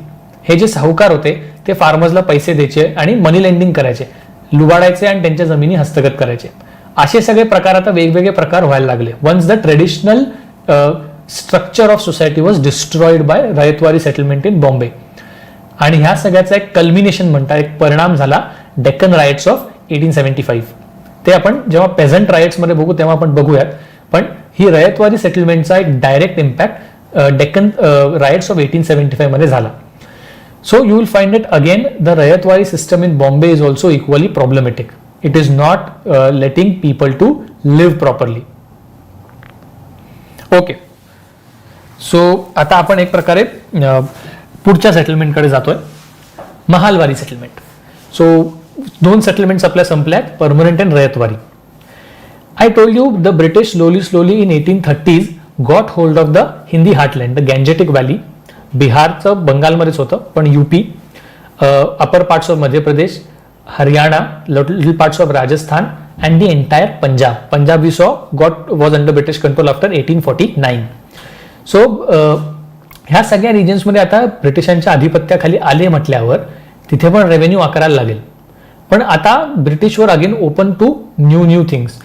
When they gone to North India, they realized that in North India, individual person doesn't pay revenue. It is an entire village as a unit which pays revenue. So Lagaan movie आपल्याला आठवतोय, तो फॉरेनर म्हणतो ना, जुगना लगान जेना फरेगा. So he tells the entire village. गावातल्या लोकांना दुप्पट लगान द्यायला लागेल ह्या भीतीने सगळं तो मूवी चालतो. सो दिस सिस्टम इसेन्शियली की अख्ख्या गावाला रेव्हेन्यू द्यायचा आहे. So rather than individual people, it is than entire village which needs to give revenue. So त्याला त्या विलेज युनिटला महाल म्हणायचे. तर त्यामुळे ते महाल किंवा mehal in Hindi. So that's way it's called Mahalwari system, की त्या अख्ख्या गावाकडनंच रेव्हेन्यू घेणार. इंडिव्हिज्युअली गावातनं त्या लोकांनी कसं इंडिव्हिज्युअल फार्मरकडनं रेव्हेन्यू घ्यायचं आहे त्यांचं त्यांनी ठरवायचं. पण आम्ही येऊन सर्वे करून जाणार, गावातल्या जमिनी एवढ्या आहेत, त्याच्यातनं रेव्हेन्यू एवढा निघणार आणि आम्हाला एवढा रेव्हेन्यू त्याच्यातनं पाहिजे गावाकडनं. That is the Mahalwari settlement. त्याच्यातही झोल झाले होते बरेच. पहिले तिने काय केलं, काही युपी भागामध्ये खास करून the Mughal system had created a lot of land lords in that system. They were called as taluqdars, जे आपण लॉर्ड डेल्हाउजीच्या काळात सुद्धा काल बघितलं आपण, की कसं त्यांनी तालुकदारांना लुबाडलं किंवा तालुकदारांना बाजूला काढलं. तेच हे तालुकदार होते. हे तालुकदार एक प्रकारे जमीनदारच होते. तालुकाचे हेड म्हणून तालुकदार म्हणायचे. And they use to collect the revenue. So पहिले ब्रिटिशांनी तो प्रयत्न केला की बाबा चला म्हणजे let's try to collect revenue through taluqdars. ते मात्र काय शक्य झालं नाही. तालुकदारांनी थोडंसं रेजिस्ट केलं आणि तिथे प्रॉब्लेम झाले. तर महालवारीमध्ये सुद्धा 2 वेळेला इम्प्रुव्हमेंट्स केल्या गेल्या. 1819 मध्ये होल्ट मॅकन्झी नावाचा ब्रिटिश ऑफिसर होता. He was the chief commissioner of those regions United Provinces मध्ये. This man introduced regulation number 7 in 1822, which actually made the mahal or the corporal bodies of villages responsible for paying land revenue. त्याच्यात land survey व्हायचा, असं सगळं व्हायचं जे नेहमीसारखं होणार तसंच. पण ह्यामध्ये सुद्धा प्रॉब्लेम झाला की बाबा तालुकदारांकडनं कलेक्ट करायचं का महाल, म्हणजे पूर्ण विलेज बॉडी डायरेक्टली ब्रिटिशांना देणार रेव्हेन्यू का तालुकदाराला देणार आणि तालुकदार आपल्याला देणार. ह्या सगळ्यात झोल झाले. So this intermediary of taluqdars were creating a lot of problem and this resulted in this regulation 7 not working out properly. पण as I told you, British are improving on their systems. So now the British have another officer. His name is R.M. Bird. This man essentially now decides that enough is enough. Talukdar जे आहेत त्यांना आम्ही झोपवणार आता, बस झालं. तालुकदारांची आम्हाला गरज नाही. So he ruthlessly liquidates the taluqdars. त्यांच्या जमिनी हस्तगत केल्या गेल्या, त्यांना कॉमन पेझंट्सच्या लेवलला आणून सोडलं आणि आता त्यांनी महाल ह्या युनिटला डिनोट केलं through a regulation 9 in 1833. And he said this entire mahal should pay me revenue. बऱ्याच वेळेला तो revenue was as high as 2/3 of the produce and that revenue has to be paid for next 30 years. त्यानंतर मग परत तो revise केला जाईल तर इन्फ्लेशनच्या दृष्टीने. सो अशा प्रकारची महालवारी सेटलमेंट त्यांनी केली आणि तालुकदारांना त्यांनी पूर्णपणे नेस्तनाबूत केलं. आता डायरेक्टली गाव आणि गावातनं डायरेक्टली ब्रिटिशांना रेव्हेन्यू जाणार. अशा प्रकारची सेटलमेंट ही महालवारी सेटलमेंट होती. आणि जसे जसे नवीन किंगडम्स ब्रिटिश अनेक्स करत गेले किंवा जसं जसं नवीन जमिनी येत गेल्या तसं तसं ते ह्या 3 सेटलमेंट्समध्ये त्यांना ते ऍड करत गेले की ह्या भागात ही सेटलमेंट, त्या भागात ती सेटलमेंट. अशा प्रकारच्या सगळ्या सेटलमेंट्स ब्रिटिशांनी केल्या. Okay, this is a photo which I got on internet. Interesting की तालुकदार ऑफ रायबरेली, तो मध्ये जो बसलाय काळा कपडे घालून, he is the taluqdar and that is his family. Opulence बघा, just see the money that they might have earn, all destroyed by the British. Naturally हे तालुकदार 1857च्या ग्रेट रिव्होल्टमध्ये नॅचरली रिबेलियन सपोर्ट करणार against the British because their benefits are taken away. म्हणूनच त्यांच्याकडनं तालुकदारी settlement पण केली गेली होती 1860 मध्ये की काही काही तालुकदारचे अधिकार परत त्यांना रिस्टोर केले गेले होते because British wanted the society to remain largely peaceful. Okay, ह्या होत्या 3 main settlements. But if I have to broadly analyse, एक्झाममध्ये हा प्रश्न विचारतो की रेव्हेन्यू सेटलमेंट्समुळे काय परिणाम झाला लोकांवर, तर these are the broad points in which your answer should focus on. ह्या मी एक एक सांगायला लागतो. हे पॉइंट्स साधारणतः आले की एक्झामिनर मार्क कापू शकत नाही असं हे, कारण हे this comprehensively covers all the major impacts of British revenue settlements on the life of Indians. Change in village life, कारण विलेज लाईफमध्ये नवीनच लोक आली, जमीनदार नवीन, तालुकदार नवीन, कोण आधीचे रोल्स जे ट्रेडिशनल मिडिवल इंडियाचं जे स्ट्रक्चर होतं विलेजचं ते टोटली बदललं. New people came up, new zamindars came up, the same peasants which were owners now are tenants, they could just loose there land. बऱ्याच वेळेला त्यामुळे लोक काही देशोधडीला लागले, गरीब झाले, नवीन श्रीमंत तयार झाले, आधीचे श्रीमंत गरीब झाले.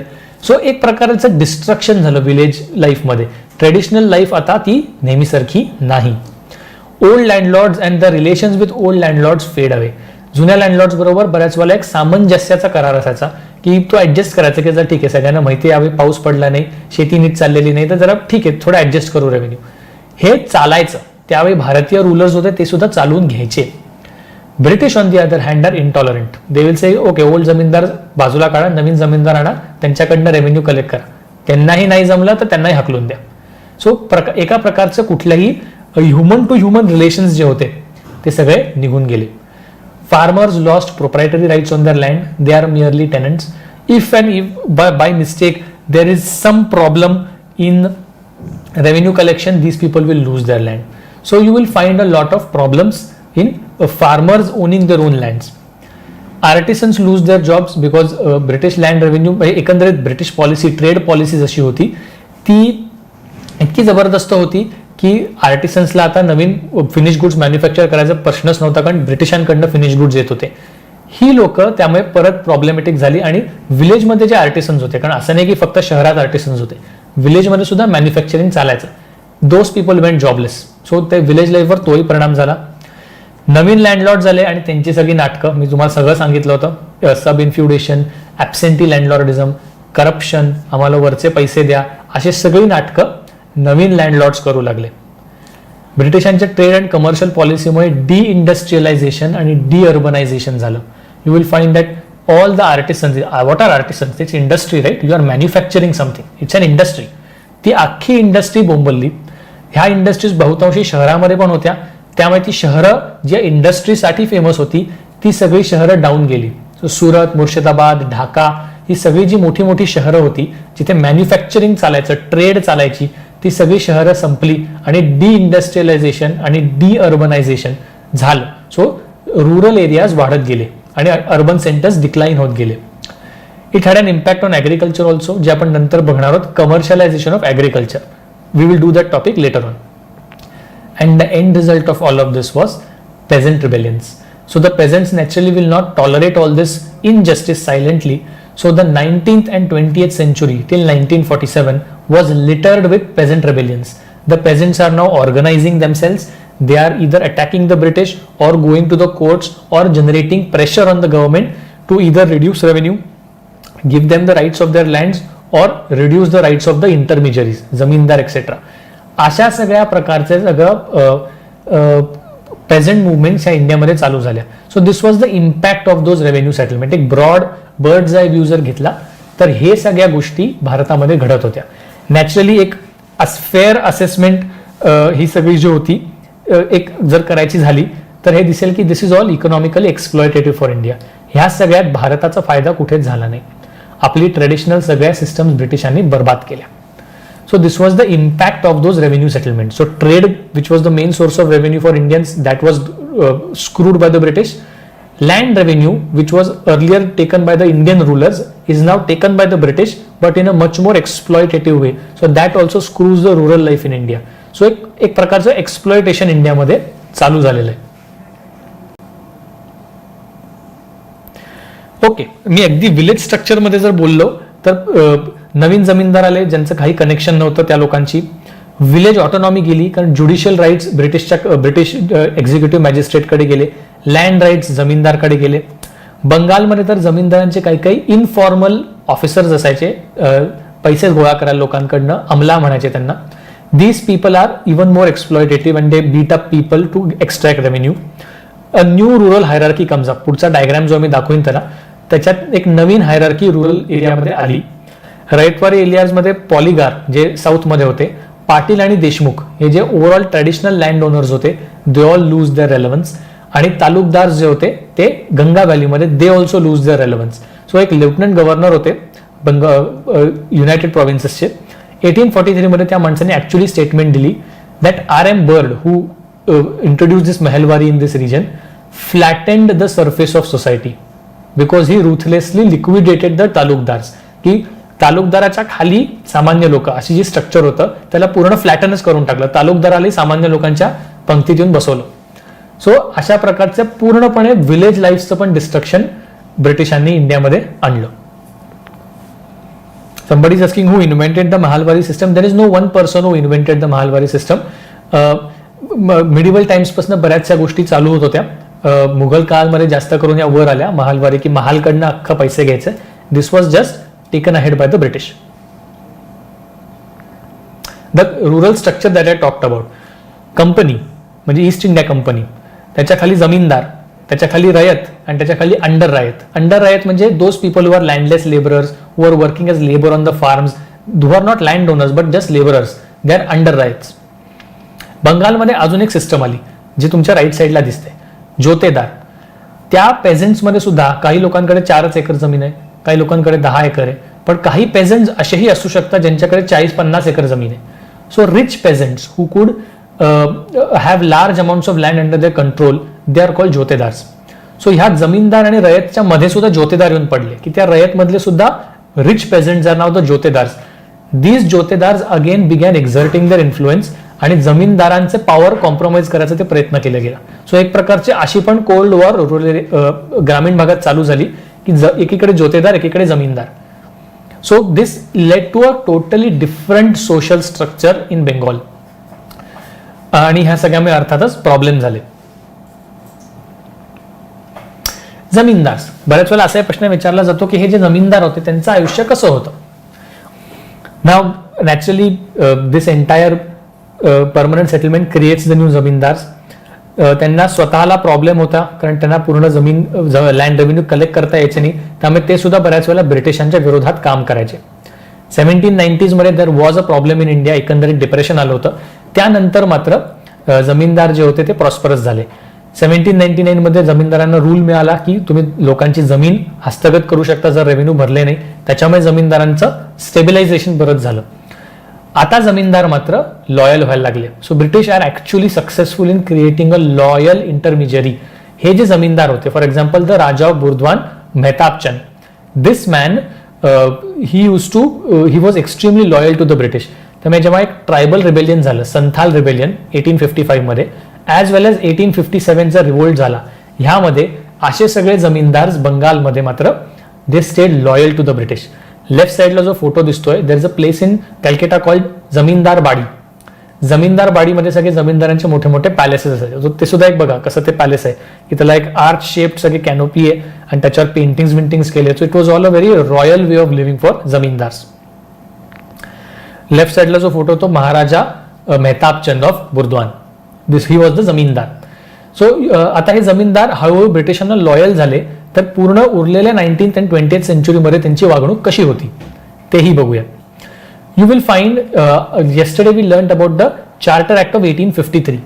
त्याच्या आधी मी तुम्हाला एक गोष्ट सांगितली की 1853 मध्येच एक कॅलकटा पेटिशन नावाचं एक गेलं होतं जे जमीनदारांनी बनवलं होतं की आम्हाला जास्त असोसिएट करा पॉवर स्ट्रक्चर बरोबर.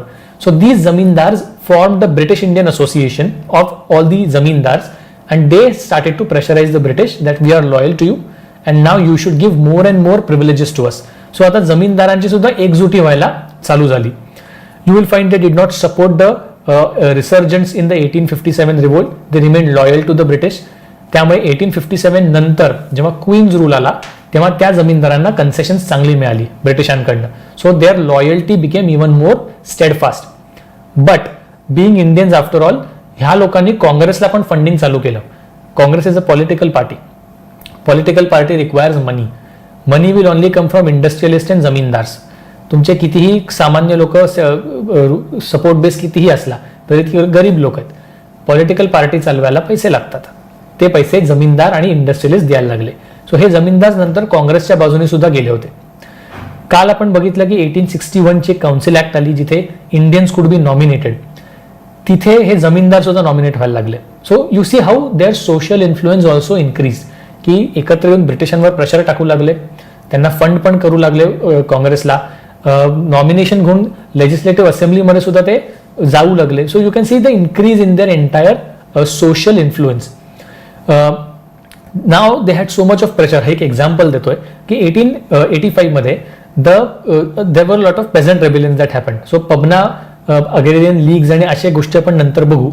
त्या पेझंट रेबिलियन्समुळे the British provincial government in Bengal province they decided to pass a tenancy act, की त्या टेनन्ट्स जे आहेत, जे मजूर आहेत शेतीवरचे, त्यांना त्यांचे अधिकार देण्यासाठी एक Bengal tenancy act of 1885 was sought to be passed. You will see that the social influence of these zamindars was so huge that they opposed and they defeated this bill in the Bengal Legislative Assembly.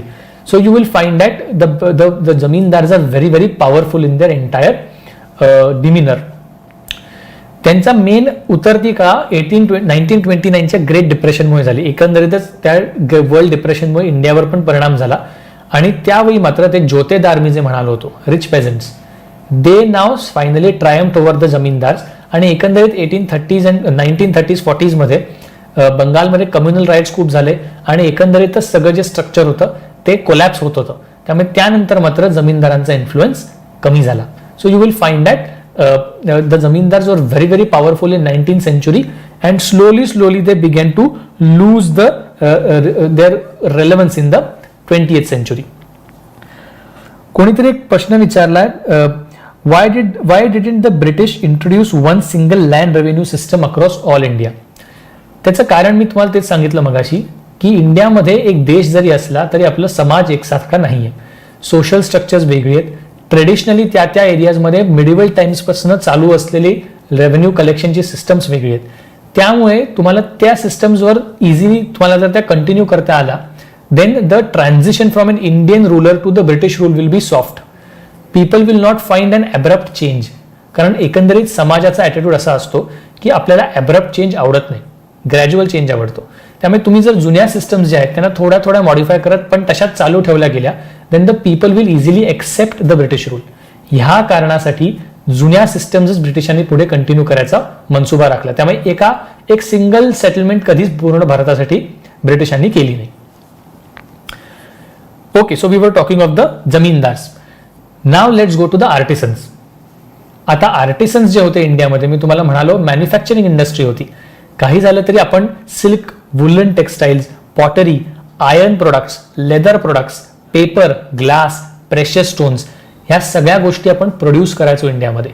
ह्या सगळ्या गोष्टी आपण export करायचो. East India company 1813 पर्यंत ह्याच गोष्टी घेऊन जायची ब्रिटनमध्ये विकायला. आता ब्रिटिशांना वाटते की फिनिश गुड्स मात्र इंडियामध्ये फ्लड झाले पाहिजेत. So all the artisans are now slowly losing their jobs. So आता कसा परिणाम झाला ते पण एक एक बघूयात. You will find that there is a historian called B.R. Tomlinson. This man त्यांच्या कॅल्क्युलेशननुसार in 18th century till 18th century India manufactured 1/4 of the total manufactured goods in the world. इतका जबरदस्त मॅन्युफॅक्चरिंग बेस होता की ह्या जगाचं 1/4 manufactured goods इंडियामधनं यायचे. Imagine the kind of hold that India had in that point of time. But the British destroyed it all. So after 1765 the British began forcibly acquiring finish products cheaply from the artisans. कारण अजून 1813 यायचं आहे, तर अजूनही ब्रिटिशांना finish प्रोडक्ट्सच ब्रिटनला न्यायचे आहेत. But आता ते फोर्स करतात आर्टिसन्सला की तुम्ही मॅन्युफॅक्चर करायचंच, पण मॅन्युफॅक्चर केल्यावर आम्हाला स्वस्तात विकायचं आणि आम्ही मात्र ब्रिटनमध्ये जाऊन महागात विकणार आणि प्रॉफिट कमवणार. So the artisans were already under pressure and after 1813 it was all destruction. The British finish goods came in. The artisans use all their old traditional methods for manufacturing goods which they simply could not compete with the finish goods. तो आता भारतात कसं cotton textile supposedly, ती मला जर manufacture करायची ती मी कशी करणार? माझ्याकडे रुई आहे, ती मी हाताने रुईमधनं त्याचे सगळे बिया आणि सगळं वेगळं करणार. मग मी हाताने ती स्पिन करणार रुई फॅब्रिक बनवायला, आणि त्या फॅब्रिकमध्ये मी माझ्या हाताने हँडलूमनी ते वीव करणार आणि त्यात रंग भरणार आणि मग फिनिश प्रोडक्ट तयार होणार. ह्या उलट ब्रिटनमध्ये काय व्हायचं, रुई जी आली, रुईमधनं सेपरेट करायला ती गिनिंग मशीन लागायचं, ते मशीन आहे. त्यानंतर स्पिनिंग मशीन आहे की त्या रुईतनं फायबर धागे तयार करायला स्पिनिंग मशीन आहे. त्यानंतर पॉवरलूम होती की ती पॉवरलूम स्टीम इंजिनवर चालायची आणि ती पॉवरलूममध्ये फटाफट त्यातनं फिनिश टेक्सटाईल बनायचं. आता मला सांगा, artisans in India and the factory in Manchester who will be much more productive? It is going to be the factory in Manchester because they have machines for their manufacturing. Indian artisans simply could not compete with this and that's why he lost out. So जेव्हा finish products इंडियामध्ये आले, इकडे स्वस्त मिळणारे products British goods होते, not the Indian goods. So within India also ती सगळी industry खलास झाली. मी तुम्हाला म्हणालो होतो Indian import duties on Indian प्रोडक्ट्सवर 400% इन ब्रिटन, त्यामुळे सुद्धा टेक्सटाईल संपले. You will find that Indian rulers जे होते they are also patronising many such crafts. जेव्हा तुम्ही मिडिवल इंडिया शिकाल तेव्हा तुम्हाला कारखाना ही कॉन्सेप्ट दिसेल की बरेचसे इंडियन रूलर्स आर्टिसन्सला बोलवून त्यांना एका ठिकाणी कारखाने स्थापन करायचे आणि त्यांच्याकडनं finish products cotton woollen textiles आणि अशा सगळे मॅन्युफॅक्चर करायचे for royal consumption also and for selling in open market also. आता भारतीय राज्यांना सत्ताच नाहीये कारण ब्रिटिशांची सत्ता आली. सो नॅचरली ते कारखाने सुद्धा गेले. सो जिथे आर्टिसन्सला ऍक्च्युली पेट्रोनेज मिळायचं राजांकडनं ते पण आता बंद झालं. प्लस आता एक नवीन जमीनदार क्लास आला जे वेस्टर्नाइज्ड आहेत, इंग्लिश एज्युकेशन घेतलेले आहेत, त्यांना युरोपियन टेस्ट आल्या. So naturally they are more inclined towards buying European products and not Indian textiles. So demand पण इंडियन टेक्सटाईलसाठी कमी झाली. And of course building of railways, ते मी मगाशी म्हणालो की इंटिरियर्स पर्यंत ब्रिटिश फिनिश गुड्स पोहोचले, त्यामुळे ट्रॅडिशनल इंडियन गुड्सला काही मार्केटच राहिलं नाही. त्यामुळे ह्या सगळ्याचा परिणाम असा झाला की ते जे आर्टिसन्स प्रोड्यूस करायचे गुड्स त्यांना आता जॉबच नाही, कारण डिमांडच नाही तर त्यांना पैसे कोण देणार बनवायला. बनवलं तरी विकलं जात नाही, त्यामुळे पैसेच मिळत नाही. There is no profit that they gain. So now the artisans are jobless. त्याचा परिणाम झाला. आता हे बघा, मी ब्रिटिशांचे काही फोटोज आणले की लेफ्ट साईडला this is how the Indians made it, की बाबा हाताने टेक्सटाईल बनवली, हाताने रंगवली. On the right side you will have pencil sketches of how British industry looked. वरती बघितलं तर these are all machines, spinning machines, ज्याच्यावर आर्टिसन्स असायचे आणि ते आर्टिसन्स वर्कर्स असायचे and they use to build the finish textiles. आणि खाली जो फोटो आहे तो आय गेस मँचेस्टर का त्याचाच आहे. British had build canals within Britain as well as sea ports. Industry बऱ्याच वेळेला त्या कोपऱ्यावरच असायची सी पोर्टच्या. तिकडनं फिनिश गुड बनायचे, ते भरले जायचे त्या शिपमध्ये आणि तिकडनं एक्सपोर्ट केले जायचे. सो एक प्रकारे ब्रिटिशांनी एक खूप प्रोफेशनल सिस्टम बनवली टेक्सटाईल्स मॅन्युफॅक्चर करायची, जी इंडियन्स बनवू शकले नाही. आणि ह्या सगळ्याचा परिणाम आर्टिसन्सवर झाला. What was the effect? A historian called A.K. Bagchi, Amiya Kumar Bagchi, he said by calculations that from 1800 to 1900 the industrial population in India reduced from 62% to 15%. त्यामुळे जेवढं पॉप्युलेशन होतं त्याचं साधारणतः 62% population was involved in all kind of artisanry. ॲग्रिकल्चरमध्ये कमी population involved होतं. Now the artisans reduce to 15% in 1900. कुठे गेले उरलेले सगळे आर्टिसन्स? ते सगळे ॲग्रिकल्चरला शिफ्ट झाले, कारण आता आर्टिसनरीमध्ये तर कॉटन टेक्सटाईल वीव करण्यात तर आता काही पैसे नाही. काय करायचं तर गावाकडे चला शेती करूयात. ऑलरेडी शेती प्रेशराइज्ड आहे, कारण या सगळ्या रेव्हेन्यू सेटलमेंट्समुळे जमीन विकली जाते, पैसे खूप जबरदस्त दिले जात आहेत. ह्या सगळ्यात अजून फार्म लेबरमध्ये आर्टिसन झाले. आर्टिसन्सकडे स्वतःच्या जमिनी तर नव्हत्या, त्यामुळे ते एक्झिस्टिंग पेझंट्सच्या जमिनींवर मजूर म्हणून काम करायला लागले. So see, the artisan who used to get good amount of money by manufacturing goods is now ending up as a manual laborer on a farm. किती डिस्ट्रक्शन, केवढं लॉस ऑफ एम्प्लॉयमेंट आहे. So you will realise this is total destruction of Indian economy in the urban and the rural areas. This led to deurbanization. I told you Dhaka, Surat, Murshidabad असे सगळे जे शहरं होते ते totally खलास झाले. रजनी पालमे दत्त नावाची एक कम्युनिस्ट लीडर होती in independence times only. She wrote book and त्याच्यामध्ये the entire result is that from 1891 to 1921 census जर बघितला तर it increase the rural population of India from 61 to 73%. So we were more and more ruralised. This is a proof for deurbanisation. तुमचे शहरं बर्बाद झाली आणि rural एरियाजमध्ये ती सगळी लोक सेटल होऊन तिकडे कसं तरी स्वतःचं आयुष्य जगायचा प्रयत्न करू लागली. If you look at some quotes, Lord William Bentinck, so 1829 to 1835 साधारणतः त्या काळामध्ये William Bentinck himself said that the misery seen in India has no parallel in the history of commerce. So आर्टिसन्सची जी मिझरी आहे it has no parallel in the history of commerce, एवढा ह्या British governor general of India स्वतः म्हणतोय. So you can realise how problematic this thing was. But in history we always look at the other side. So त्यातनं काही पॉझिटिव्स पण आले. Modern industry could be set up in India, कारण जुनी industry artisan based industry संपली. दिस कुड actually help in setting up modern industry. So after mid 19th century you have Indian industrialists slowly coming up. So they have cotton mills, jute mills, अशा सगळ्या गोष्टी, iron factories ज्या टाटानी early 20th century मध्ये setup केल्या. So हे सगळं शक्य झालं कारण जुनी इंडस्ट्री संपली. दिस कुड ऑल्सो मीन दॅट आर्टिसन्स जेव्हा जुन्या जॉबमधनं बाहेर पडले, it meant that availability of labour was there in India. So this labour could be used in the new industry. आणि एक प्रकारे बघितलं तर इंडियाचं इकॉनॉमिक इंटिग्रेशन झालं वर्ल्ड इकॉनॉमीमध्ये, because we are supplying raw materials and getting finish products. So we got integrated in to the world supply chain. हे ऐकायला फार छान वाटतं, पण ऍक्च्युअली एवढं पण चांगलं नाहीये. But in history we have to study both sides. त्याच्यामुळे ही एक पॉझिटिव्ह साइड म्हणता येईल या सगळ्याची. But overall you will find that artisans are totally destroyed, cities are totally destroyed. Okay, आपण जमीनदार बघितले, आर्टिसन बघितले, पेझेंट्स बघूयात. तीच गोष्ट रिपीट करतोय, पण मी ह्या हेडिंग खाली रिपीट करतोय ह्या कारणासाठी की असा एक स्पेसिफिक जर प्रश्न आला की पेझेंट्सवर काय इम्पॅक्ट झाला, तर तुमच्यासमोर एक रेडीमेड स्लाइड असावी.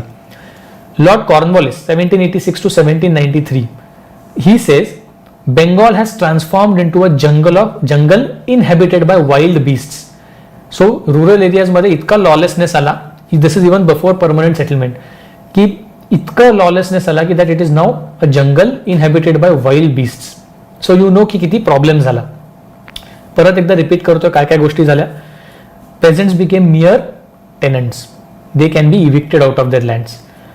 देर are exorbitant land revenues which could be charge and hence it led to poverty. Coercion by zamindars, bribes and abwabs were to be paid, त्याच्यामुळे अजून त्यांचा प्रॉब्लेम झाला. देर वर बऱ्याच वेळेला रेव्हेन्यू पैसे द्यायला नव्हते खिशात, म्हणून they had to go to the money lender. So now the farmers are not only able to pay revenue to the British, now they are also indebted to the money lender. कर्जात बुडाला, कारण मनी लेंडरकडनं, साहुकारकडनं पैसे घेतले. ते मी जे महाराष्ट्रात म्हणालो ना, गुजराती मारवाडी साहुकार आले, तर हे सुद्धा डेक्कन राईट्सवरचं महत्वाचं कारण की शेतकऱ्याकडे पैसे नाही, साहुकारकडे जाणार, जमीन गहाण ठेवणार, पैसे घेणार, पण तरी पैसे देऊ शकला नाही, जमिनी पण निसटून जातात. So this bred a lot of anger in the minds of peasants and sub-infeudation. Naturally भरपूर लेयर्स पेझंट्सच्या वर आल्या जमीनदारांच्या, आणि त्याच्यामुळे रेव्हेन्यू प्रेशर, रेव्हेन्यू बर्डन जे आहे ते पेझंट्सवर वाढलं. So overall peasants you will find that they totally got screwed up. So there is a historian call Ranajit Guha. He wrote एक इंटरेस्टिंग त्यांनी सिस्टम केली. These 4 aspects, zamindar, police, judiciary and money lender, this is a composite apparatus for exploitation of peasant. बघा, जमीनदार जो revenue मागणार, तुमच्याकडे पैसे नाही, मग तुम्ही जाणार मनी लेंडरकडे. मनी लेंडर तुम्हाला पैसे देणार, पण तुम्हाला लुबाडणार, जमीन गहाण टाकून तुमची जमीन लुबाडणार. तुम्ही न्याय मागायला जाणार पोलिसाकडे, पोलीस न्याय मागण्याने तुम्हाला पिटावून लावणार, तुमच्यावर प्रेशर आणणार की तुम्ही पैसे द्या. तुम्ही दाद मागायला जाणार ज्युडिशरीकडे, पण ज्युडिशरीचे सगळे कायदे जमीनदारांच्या फेवरमध्ये. So zamindar, police, judiciary, money lender, this forms like a composite nexus for exploitation of peasants. So naturally ह्या सगळ्यातनं peasants were totally suffering. So एक ब्रिटिश पर्सन होता, sir Charles Elliott. Just see what he says. I don't hesitate to say that half of India's agricultural population does not know what it is to have a full meal. पोटभर जेवण काय असतं हे भारतातल्या अर्ध्या शेतीमध्ये involve असलेल्या पॉप्युलेशनला माहितीच नाहीये. So imagine the destruction that this entire thing cause. So it is very very problematic, and that is the reason why after 1947 you till date you don't have tax on agriculture. The government's first priority after 1947 was land reforms. Zamindari abolish केली गेली इंडियामध्ये 47 नंतर. जमिनी हस्तगत केल्या गेल्या, त्या redistribute केल्या गेल्या. You will find land ceiling laws everywhere in all the respective states, की एवढ्या लिमिटच्या वर जमीन तुम्हाला ओन करायला परमिशनच नाही. आय गेस 40 एकर आहे का काय मला माहित नाही. जो आजही भरपूर ठिकाणी, महाराष्ट्रात सुद्धा कूळ कायदा आणला गेला तो ह्याच स्पिरिटमध्ये की जो कसेल त्याची जमीन, there are no tenants anymore, जो कसणार त्याची जमीन असणार, लँड सिलिंग आहे त्यावरची जमीन सरकार घेणार आणि लँडलेस लोकांना डिस्ट्रीब्यूट करणार, जमीनदार अबॉलिश केले गेले. तो हे सगळे जे पेझेंट्रीवर झालेले अत्याचार होते 47च्या आधी, that triggered all the land reforms that India did after 1947. So independent इंडियामध्ये घडलेल्या काही घटना ज्या आहेत त्याचा डायरेक्ट पुशिंग फोर्स जो आहे तो प्री इंडिपेंडन्स टाइम्समध्ये. So at least when it comes to agriculture in India, all our important actions in agriculture are linked to pre independence exploitation of peasants. Okay, commercialisation of agriculture. आता agriculture रिलेटेडच हा एक मोठा topic आहे. आपण आतापर्यंत फक्त एवढं म्हणत होतो that the people, the farmers used to produce crops, sell in the market, and that money was given to the British as revenue. We did not really focus what exactly were the crops that the farmers were manufacturing or what were producing or growing. So you will find that there are two types of crops broadly. If I do a classification, there are broadly two types of crops. One are food crops and the second are commercial crops. Food crops म्हणजे wheat, rice, ज्वारी, बाजरी इत्यादी इत्यादी जे आपण directly consume करतो, they are food crops. Second are commercial crops किंवा ज्याला साध्या भाषेत कॅश क्रॉप्स म्हणतात, ज्याला विकून कमर्शियल व्हॅल्यू मार्केटमध्ये आहे. So sugar cane, T, Indigo म्हणजे खाली लिहिले सगळं, कॉटन, ओपियम, हे सगळे क्रॉप्स आहेत, ह्याला मार्केटमध्ये कमर्शियल व्हॅल्यू आहे. ते विकून मला जास्त पैसे मिळू शकतात आणि ते हे जे क्रॉप्स आहेत त्याच्यातनं अजून काहीतरी पुढे गोष्टी मॅन्युफॅक्चर होईल. सो टीचा रॉ क्रॉप आहे, तिकडनं तो मॅन्युफॅक्चर केला तर त्यातनं चाय पत्ती होणार, टी लिव्स ज्या ब्रिटनमध्ये जाणार, तिकडच्या लोकांना चहा आवडतो म्हणून. Indigo is a dye for imparting blue colour to the textiles. So इकडे इंडिगो इकडे प्रोड्यूस करणार, that indigo will go to the mills in Britain for giving blue colour to the textiles. Cotton will be manufactured here, ज्याच्यातनं तिथे textiles manufacture होणार. Sugar cane will be manufactured here, जिकडनं will be produce here, ज्यातनं sugar produce होऊन ती तिकडे या सगळ्या देशांमध्ये चहामध्ये साखर तर लागते किंवा एकंदरीत फूडस्टफ्समध्ये साखर लागते, तर ती सगळी तिथे विकली जाणार. Opium will be grown in India and that will be sold to China for making those people addict of opium and in return Britain will take tea from China. So अशा सगळ्या गोष्टींना कमर्शियल व्हॅल्यू आली. So what the farmers thought was that rather than going food crops जिथे ज्यांना मार्केटमध्ये value कमी मिळते, why not I should grow commercial crops so that I can get better value and त्या better value I can pay my revenue and gain more profits. So what the Indian farmers essentially tried to do was, especially in those regions where these crops could be grown, they tried to have commercialization of agriculture. They tried to grow these commercial crops, sell it based on the market goods, based on the demand in the market and gain more profits. So अशा प्रकारचे commercial aspect पण ॲग्रिकल्चरला आला. Now this has good as well as bad effects. In some areas where farmers could really afford to grow these commercial crops, well and good, the farmers did gain profit. But in areas where farmers actually could not afford to grow these crops, the farmers got even more poorer. काय झालं सांगतो. ह्या लोकांनी, फार्मर्सनी sugar cane असेल किंवा से Indigo असेल, ह्या सगळ्या गोष्टीला ग्रो करायला थोडं इनपुट जास्त लागतो. You need more money for fertilisers, for irrigation and everything. So the farmers ended up taking loans from money lenders to grow these crops. आणि चुकूनही जर हे क्रॉप्स मार्केटमध्ये कमी प्राइसला विकले गेले, the farmers defaulted on their loans and ended up their lands being confiscated. So the farmers it was a big risk for the farmers to indulge in commercial crops. So what happened was the rich became rich and the poor became poorer. ज्यांच्याकडे जोतेदार होते किंवा खूप मोठी जमीन होती, who could invest that much of money in cultivation of commercial crops, those farmers profited. But those farmers who could not invest, they had small lands, असे फार्मर्सला मात्र काहीही फायदा झाला नाही. मग अजून एक महत्त्वाचा प्रॉब्लेम असा झाला, the farmers are now exposed to the vagaries of the market. कारण आज कॉटनला डिमांड आहे, आज इंडिगोला डिमांड आहे, डिमांड क्रॅश झाली तर काय करणार?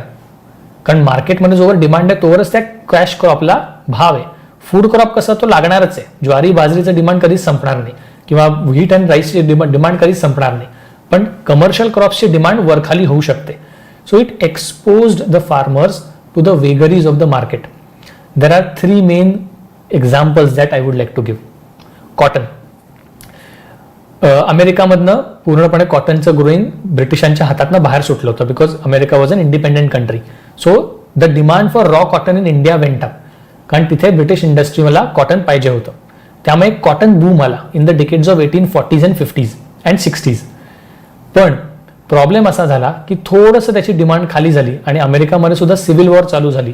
ह्या सगळ्या गोष्टीमुळे कॉटन टेक्सटाईल्सला डिमांडही कमी झाली आणि त्याच्यामुळे रॉ कॉटन जो इकडनं इंडियातनं देत होता तोही कमी झाला.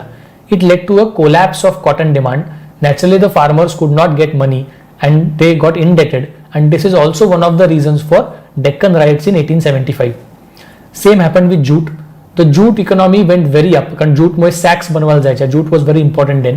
बंगालमध्ये जूट बनवलं जायचं कारण वेदर आणि वॉटर अवेलेबिलिटी बंगालमध्ये जास्त होती. That jute was under a lot of demand in 1910s, 1920s, 30s. That jute economy collapsed after invention of artificial fibers, and that jute economy got screwed up in 1940s. आणि 1940s मध्ये jute economy screw up झाल्यावर तिकडचे बेंगॉलचे farmers वर impoverished, and that is also one of the major reason for the Great Bengal Famine of 1943. The third example is of indigo. Indigo का लागायचा? For colouring that cotton textile into blue. त्याची जोवर demand होती तोवर ठीक आहे, but artificial dye, chemical based dye was invented in late 19th century. त्याच्यामुळे इंडिगोची डिमांडच कमी झाली. त्यानंतर इंडिगो इकॉनॉमी कोलॅप्स झाली. त्याच्यामुळे बऱ्याच वेळेला इंडिगो जरी कल्टिवेट करायला लागायचा तो फोर्सली कल्टिवेट करायला लागायचा, कारण indigo is such a bad crop that it screws your fertility of soil. तरीही फार्मर्सला कल्टिवेट करायला लागायचं. That led to indigo rebellion in Bengal in 1859-60. आणि त्यानंतर indigo cultivation got shifted to Bihar. तिथे सुद्धा अत्याचार व्हायला लागले आणि त्याच्यामुळे गांधीजींनी चंपारण सत्याग्रह जो केला होता इंडिगो कल्टिवेशन स्टॉप करायला 1918 मध्ये. So you can see how these commercial cultivation of crops have multiple linkages. It may make farmer prosperous, it may make him poor, it will lead to farmer rebellions and many other things. So this commercialization of agriculture was very, very problematic. One more point that I missed was it ultimately led to reduction in food production. Food crop production त्याच्याने थोडंसं कमी झालं. त्याच्यामुळे झोल व्हायला लागले इंडियामध्ये सुद्धा की फूड क्रॉप्स कमी झाले तर लोकांना खायला जे लागणारे फूड आहे ते प्रोड्यूसच होत नसेल तर काय करायचं.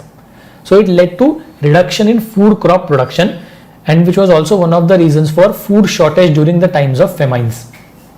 And one more issue that happened was की आता काही कमर्शियल क्रॉप्स असे आहेत जे इंडिव्हिज्युअल फार्मर नाही बनवू शकत. तिथे लार्ज स्केल प्लांटेशन लागतं.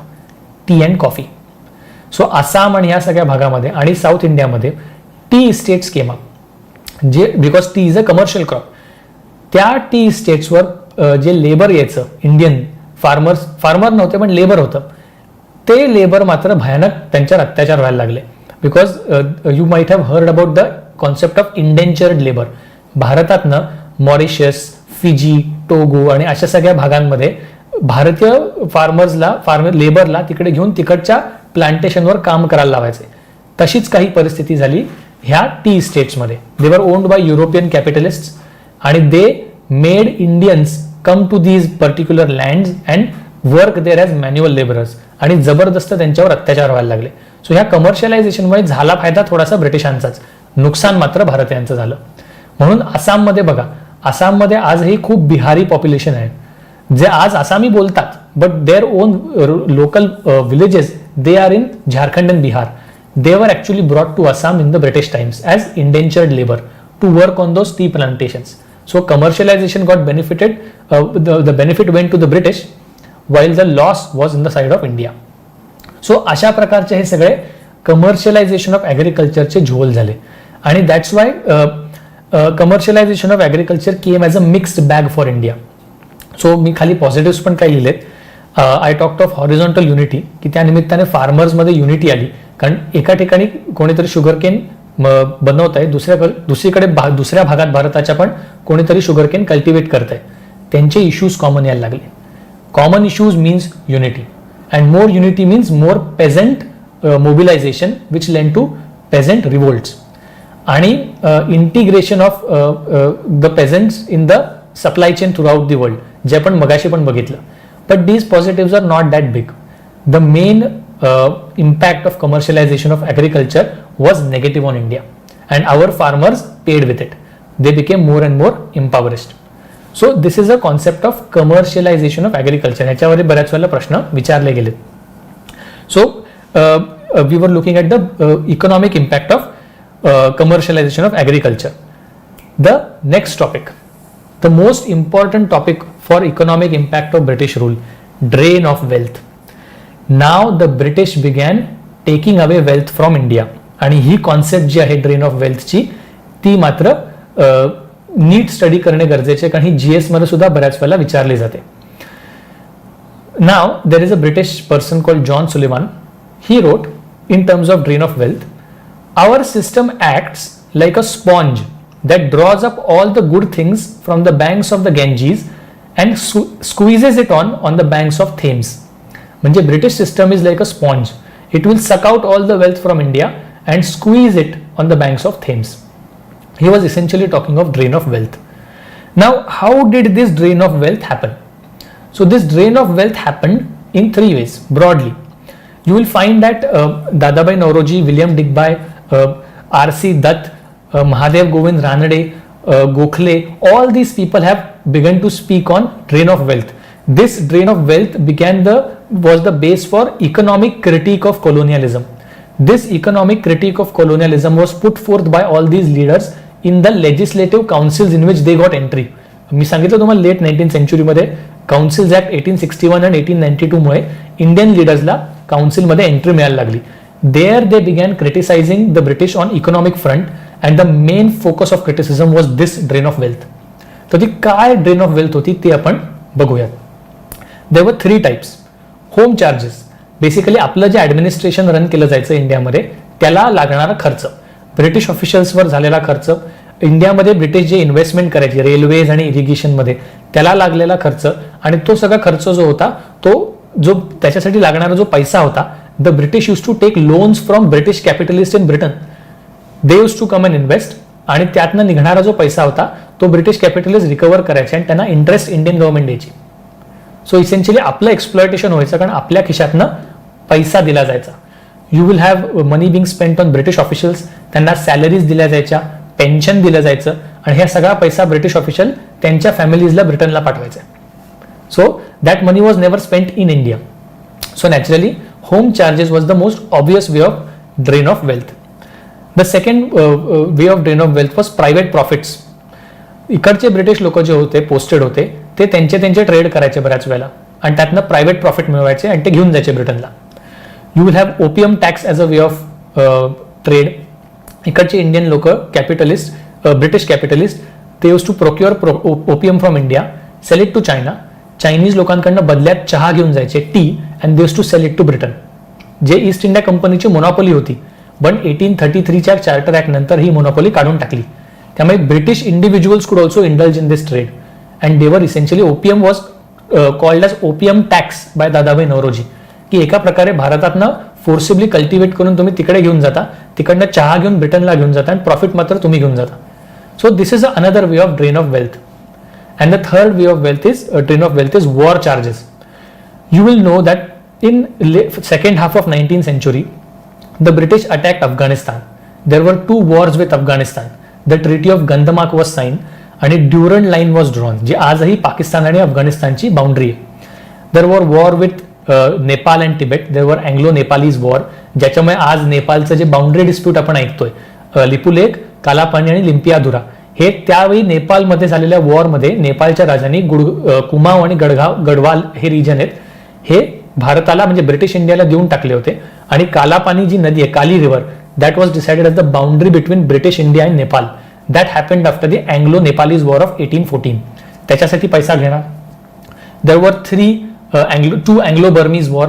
बर्मामध्ये तुम्ही तिकडच्या राजांना हल्ला करून त्यांना हस्तगत केलं, त्याचा सगळा वॉरला लागणारा पैसा जो आहे तो भारतातनं जायचा. वर्ल्ड वॉर 1, वर्ल्ड वॉर 2 मध्ये पैसा लागत होता, तो तुम्ही भारतातनं घ्यायचा आणि तुमच्याकडे सप्लाईज डायव्हर्ट करायचा. So war charges, using of Indian money for British war in foreign lands, this is another way of drain of wealth. So अशा प्रकारे ड्रेन ऑफ वेल्थ व्हायची. किती व्हायची तर त्याचा एक साधारणतः अंदाज दादाभाई नौरोजींनी लावला, 12 मिलियन स्टर्लिंग्स पर इयर. म्हणजे केवढा पैसा भारतातनं बाहेर चाललाय. ते मी लेफ्ट साइडला जो फोटो दाखवलाय ना, poverty and un-British rule of India, this is the book written by Dadabhai Naoroji where he talks of this drain of wealth.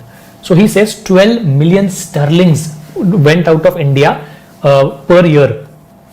William Digbani, he has placed it even more. He is called it 30 million sterlings per year. So ह्या प्रकारचा पैसा हा भारतातनं बाहेर निघायचा. This is one photo that was clicked. It is an weighing of opium in a government factory. So that British man is weighing the opium that was produced so that he can ship it to China. Now what was the impact? Ramesh Chandra Dutt in his Economic History of India, he says that when money which is taxed or taken from people is spent on them, it ensures circulation of money and it will create assets, which is normally the case. जे आपण logic देतो की जसं सूर्य समुद्रातनं बाष्प बनून पाणी बाहेर काढतो, पण पावसाच्या स्वरूपात तेच पाणी येतं आणि परत समुद्राला मिळतं. So it is a cycle. So when a government takes tax from its people but spends that tax money on the people themselves, it is a virtuous cycle, it is a good cycle and it creates good economic activity. But the British are taxing money from Indians and spending it in Britain. So it leads to destruction of employment generation and destruction of income generation. So ह्या drain of वेल्थचा directly इंडियावर परिणाम असा झाला की जिथे इंडियामध्ये invest करायला पाहिजे, credible infrastructure, roads, port cities किंवा फॅक्टरीजमध्ये तुम्ही इन्व्हेस्ट केलं पाहिजे, इरिगेशनमध्ये इन्व्हेस्ट केलं पाहिजे, ह्या सगळ्या कॅपिटल इन्व्हेस्टमेंट भारतात झाल्याच नाही, कारण ब्रिटिशांचा तो फोकसच नव्हता. Their focus was to spend the money in Britain. So this entire drain of wealth led to economic exploitation of India. You will find there is shortage of capital, जे मी म्हणालो. There was artificial tweaking of exchange rates, जे पण मी म्हणत होतो. त्या artificial ट्विकिंगमुळे इंडियातनं जास्तच पैसा दूर जायला लागला. तिकडे ब्रिटनमध्ये डिमांड झाली की एवढे स्टर्लिंग्स पाहिजेत आम्हाला. तो जर एक्सचेंज रेट फेवरेबल नसेल तर इंडियातनं जास्त पैसा जाईल, कारण आपलं एक्सचेंज रेट कमी आहे. So you will find that much more exploitation of India happened because of this drain of wealth. आणि आता त्याचा परिणाम असा झाला, पॉझिटिव्ह परिणाम. मॉरिस डी मॉरिस नावाचा एक हिस्टॉरियन आहे. Morris D Morris said that this drain of wealth is not really a drain, it is a cost of good administration. कारण तुम्ही ब्रिटिश ऑफिसर्सला पैसे देतायत, पण British officers are governing India in a better way. We are civilizing you properly. So त्यामुळे it is a drain of wealth. Like drain नका म्हणू, call it a cost of good administration. त्यांचं बऱ्याच हिस्टॉरियन्सचं असंही म्हणणं आहे की ब्रिटिशांनी काही पूर्णपणे ड्रेन नाही केलं. They invested money in irrigation and railways. So एका अर्थाने बरोबर आहे. So this drain of wealth majorly was negative for us, थोडंसं पॉझिटिव्ह होतं. So this drain of wealth essentially led to economic exploitation of India. Okay, next, yeah the last part that we will deal with today is the famines of India. आता ह्या सगळ्याचा परिणाम असा झाला की ब्रिटिशांना ॲग्रिकल्चर एक्सप्लॉइट करतायत, revenue सेटलमेंट्समुळे जबरदस्त पैसा जातोय, शेती नीट जमत नाहीये, ड्रेन ऑफ वेल्थमुळे इरिगेशनवर फोकस नाहीये. त्यामुळे ह्या सगळ्यामुळे चुकून जरी फूड सप्लाय डिस्ट्रॉट झाला किंवा एक वर्ष पाऊसच पडला नाही, तर ह्याचा डायरेक्ट परिणाम होणार की डायरेक्ट महामारी होणार, म्हणजे डायरेक्ट फेमाइनच येणार. आणि तेच इंडियामध्ये झालं. So let's start. Famines in India. The British were not interested in famine relief because for them Indians were lesser human beings. जगले काय मेले काय आम्हाला फरक नाही पडत, आम्हाला पैसे पाहिजेत. 1769 मध्ये जे आपण ड्युअल गव्हर्नमेंटमध्ये फेमाईन बघितली होती ती झालीच होती. It was a ट्रेमेंडस famine. तरीही ब्रिटिशांनी काही लेसन्स घेतले नाही. कंपनीचा रूल जोवर चालू होता 1857 पर्यंत, India saw 2-3 more famines. There was a famine in 1804 in Deccan region, in 1833 again in Deccan region, and yet again in 1861 just after company rule ended. आणि तरीही ब्रिटिशांनी काहीही केलं नाही. ते काहीतरी हॅपहॅझर्ड एफर्ट केले असतील, पण त्या एफर्टचा कुठेही परिणाम झाला नाही. But once the company rule ended and the British rule started, and nationalist activity in India also started in the second half of 19th century, the pressure was generated on the British to do something or the other. म्हणून 1866 मध्ये एक प्रचंड famine आली होती ओरिसामध्ये. This led to lot of deaths, destruction of agriculture, people did not get food, there was wide spread malnutrition and stunting. आणि ह्याचा परिणाम एवढा जबरदस्त झाला that finally in 1866 the then British government in India set up a Campbell Commission headed by a person called George Campbell. So this George Campbell Commission essentially was tasked with dealing with what can we do to prevent famines in India.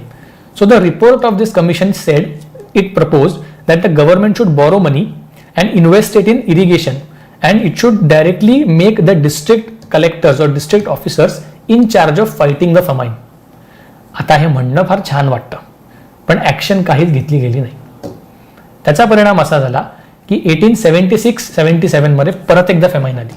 You remember Lord लिटनचं मी काल सांगितलं होतं, 1876-77 मध्ये famine आली आणि त्याच वेळी त्यांनी Imperial दरबार घेतला होता. तर ही मस्ती त्यांची की फेमाईन असला तरी आम्ही इम्पिरियल दरबार घेणार.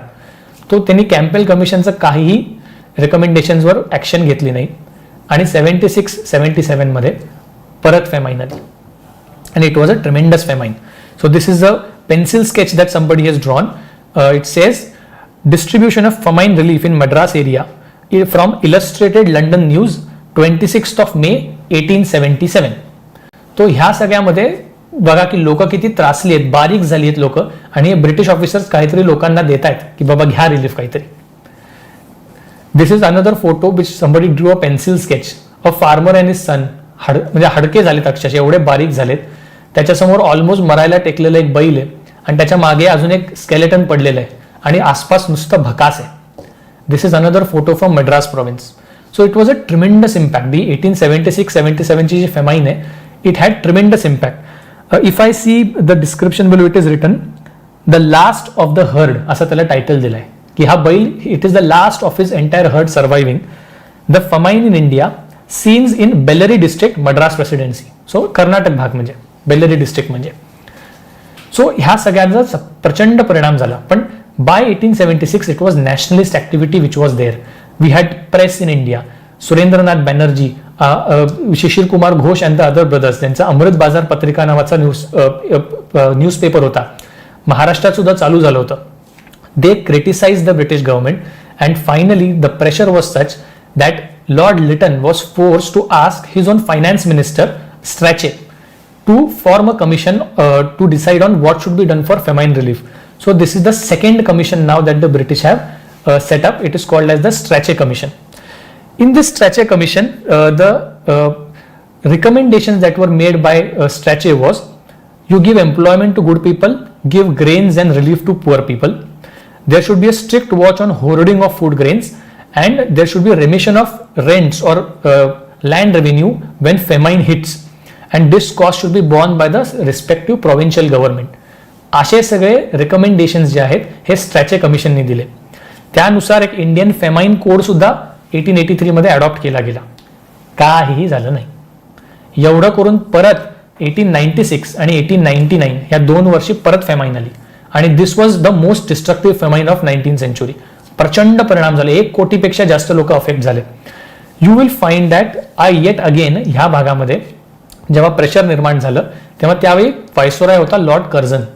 त्यांनी एक मॅकडोनल्ड कमिशन स्थापन केली. Now this is the third commission. So मी हे लक्षात कसं ठेवतो, CSM, सिव्हिल सर्व्हिस मेन्स असं आपण शॉर्ट फॉर्म म्हणतो. CSM, कॅम्बेल स्ट्रॅचे मॅकडोनल्ड, असं मी लक्षात ठेवतो याला. CSM. सो आता ती थर्ड कमिशन आहे मॅकडोनल्ड कमिशन. ही लॉर्ड कर्झननी सेटअप केलेली आहे. What does this commission say? That you should preempt famines, की आता फेमाइन्स येईल असा एक अंदाज बांधायचा तुमच्याकडे एक सिस्टम असली पाहिजे. You should distribute seeds, you should have famine commissioners and you should invest more in irrigation facilities.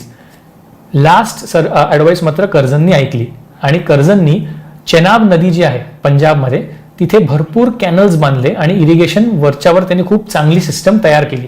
But बाकीच्या कुठल्याच गोष्टीवर फार काय फरक झाला नाही. you will find William Digby saying that 1 crore people died in 19th century alone because of different famines. ब्रिटिशांनी कशाच्याही कुठल्याही गोष्टीवर फोकस न दिल्याने वर्ल्ड वॉर 2 मध्ये तर अजूनच बॉम्ब झाली, कारण सगळ्या सप्लाईज जे होते ते ब्रिटिश सोल्जर्सला बर्मा आणि त्या भागामध्ये जपान विरोधात लढण्यात फूड सप्लाईज डायव्हर्ट केले. ज्यूट इकॉनॉमी कोलॅप्स झाली, बंगालमध्ये एक वर्ष पाऊस धड झाला नाही, आणि या सगळ्याचा परिणाम असा झाला that the biggest ever famine to hit in British history, British Indian history, the great Bengal famine hit in 1943. आणि त्याच्याने तर खूपच डिस्ट्रक्शन झालं आणि काही कोटी लोक त्यात गेली असं म्हणतात. सो या सगळ्याचा परिणाम असा झाला that Indians themselves had stunted a lot.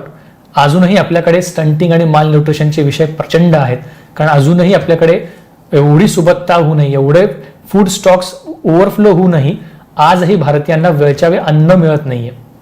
आणि त्याचा परिणाम वाईट असा झाला that by the census of 1941 it said that the average life expectancy of Indians was only 32 years. Average life expectancy. So you can see केवढ्या भयानक प्रकारे इम्पॉवरिश केलं गेलं इंडियाला. आणि ह्या सगळ्या फेमाइन्सनी ब्रिटिशांनी त्यातनं काहीही धडे घेतले नाही, त्यांना काहीही फरक पडला नाही या सगळ्यातनं. They did not care whether Indians lived or died. त्यांनी कमिशन स्थापन केल्या, CSM, Campbell, Strachey and McDonald. आणि एवढं होऊनही ब्रिटिशांनी ऍक्शन मात्र या सगळ्यावर काहीही घेतली नाही, आणि या सगळ्यामुळे एक प्रकारे इकॉनॉमिक एक्सप्लॉयटेशन झालं. Now when you go and watch Shashi Tharoor's debate on how should England pay repatriation money to India for all the money that it looted from India, now this will give you a perspective of why Shashi Tharoor is saying that England should pay money to India. Because ह्या सगळ्या एक्सप्लॉयटेशनमध्ये revenue settlement, trade, commercialization of agriculture आणि ह्या सगळ्या गोष्टींमुळे it led to destruction of India, and we had barely 5% of contribution to world GDP by 1947. So now when you watch Shashi Tharoor's debate, to watch it if you have not watched, Shashi Tharoor in Oxford gave a very good arguments as to why England should pay money to India as a compensation for the money it looted from India for 200 years. And that should also mean की तुमचं UPSCचं सगळं प्रकार सोडून अभ्यासाच्या वेळेत वेळ वाया घालवायचा नाही, पण जेव्हा वेळ मिळेल तेव्हा शशी थरूरचंच अँड इरा ऑफ डार्कनेस एक बुक आहे, where he actually gives very good statistical figures about how British looted India, किती पैसा नेला भारतातनं बाहेर, ह्याचा एक अंदाज पण त्यांनी बांधलाय. ते पुस्तक मात्र जरूर वाचा. सो यू विल रिअलाइज की पॉलिटिकल इव्हेंट्स ज्या आपण कालपर्यंत बघितल्या होत्या त्या सगळ्या चालूच होत्या, पण साइड बाय साइड ह्या प्रकारचं एक्सप्लॉयटेशन चालू होतं. So it is not surprising that in the second half of 19th century, the Indians slowly start to realize that this British rule is not us, that is not good for us. यांना बाहेरच फेकलं पाहिजे, आणि त्यामुळे जी nationalist activity तयार झाली late 19th सेंचुरीमध्ये, त्याच्यातनं पुढे Indian freedom movement चालू झाली. सो आता पुढच्या काही लेक्चर्समध्ये आपण अजून काही इतर विषय बघणार आहोत. Social movements in India, social reform, peasant and tribal rebellions, अशा काही गोष्टी बघून मग आपण 1885च्या पुढच्या पॉलिटिकल घटना, जर the real action begins after 1885, त्याच्याकडे आपण जाऊयात. So this is all for today. If you have any questions, I am not seeing any. There is one question that I saw, why famine was there mostly in Bengal region only and why not in other parts? असं काही नाहीये. बंगालमध्ये 2 main famine झाल्या, 1769ची आणि 1943ची, पण ते सोडता famine was a regular feature all over India. असं नाही की बंगालमध्ये खास होती. 1861ची मद्रास रिजनमध्ये फेमाइन झाली. 1876-77 was in mainly Deccan and Madras. 1866ची फेमाइन ओडिसामध्ये झाली. 1890s मधली ज्या फेमाइन होत्या that hit throughout India. So असं काही नाहीये की फक्त बंगालमध्ये फेमाइन आल्या. बंगालमध्ये फेमाइन यायचं कारण मात्र नक्की आहे की तिकडे एक्सप्लॉयटेशन जास्त होतं. Permanent settlement was extremely exploitative. Zamindar भरपूर लुटायचे, आणि फूड असलं तरी त्यांच्याकडे hoarding of food was a major issue, आणि त्यामुळे तिकडे कधी फार फूड सप्लाईज स्टेबल राहिले नाही. ह्या सगळ्यामुळे बंगालमध्ये पण जास्त फेमाइन्स आल्या, but generally famines hit all over India. Okay, so that's all for today. Thank you.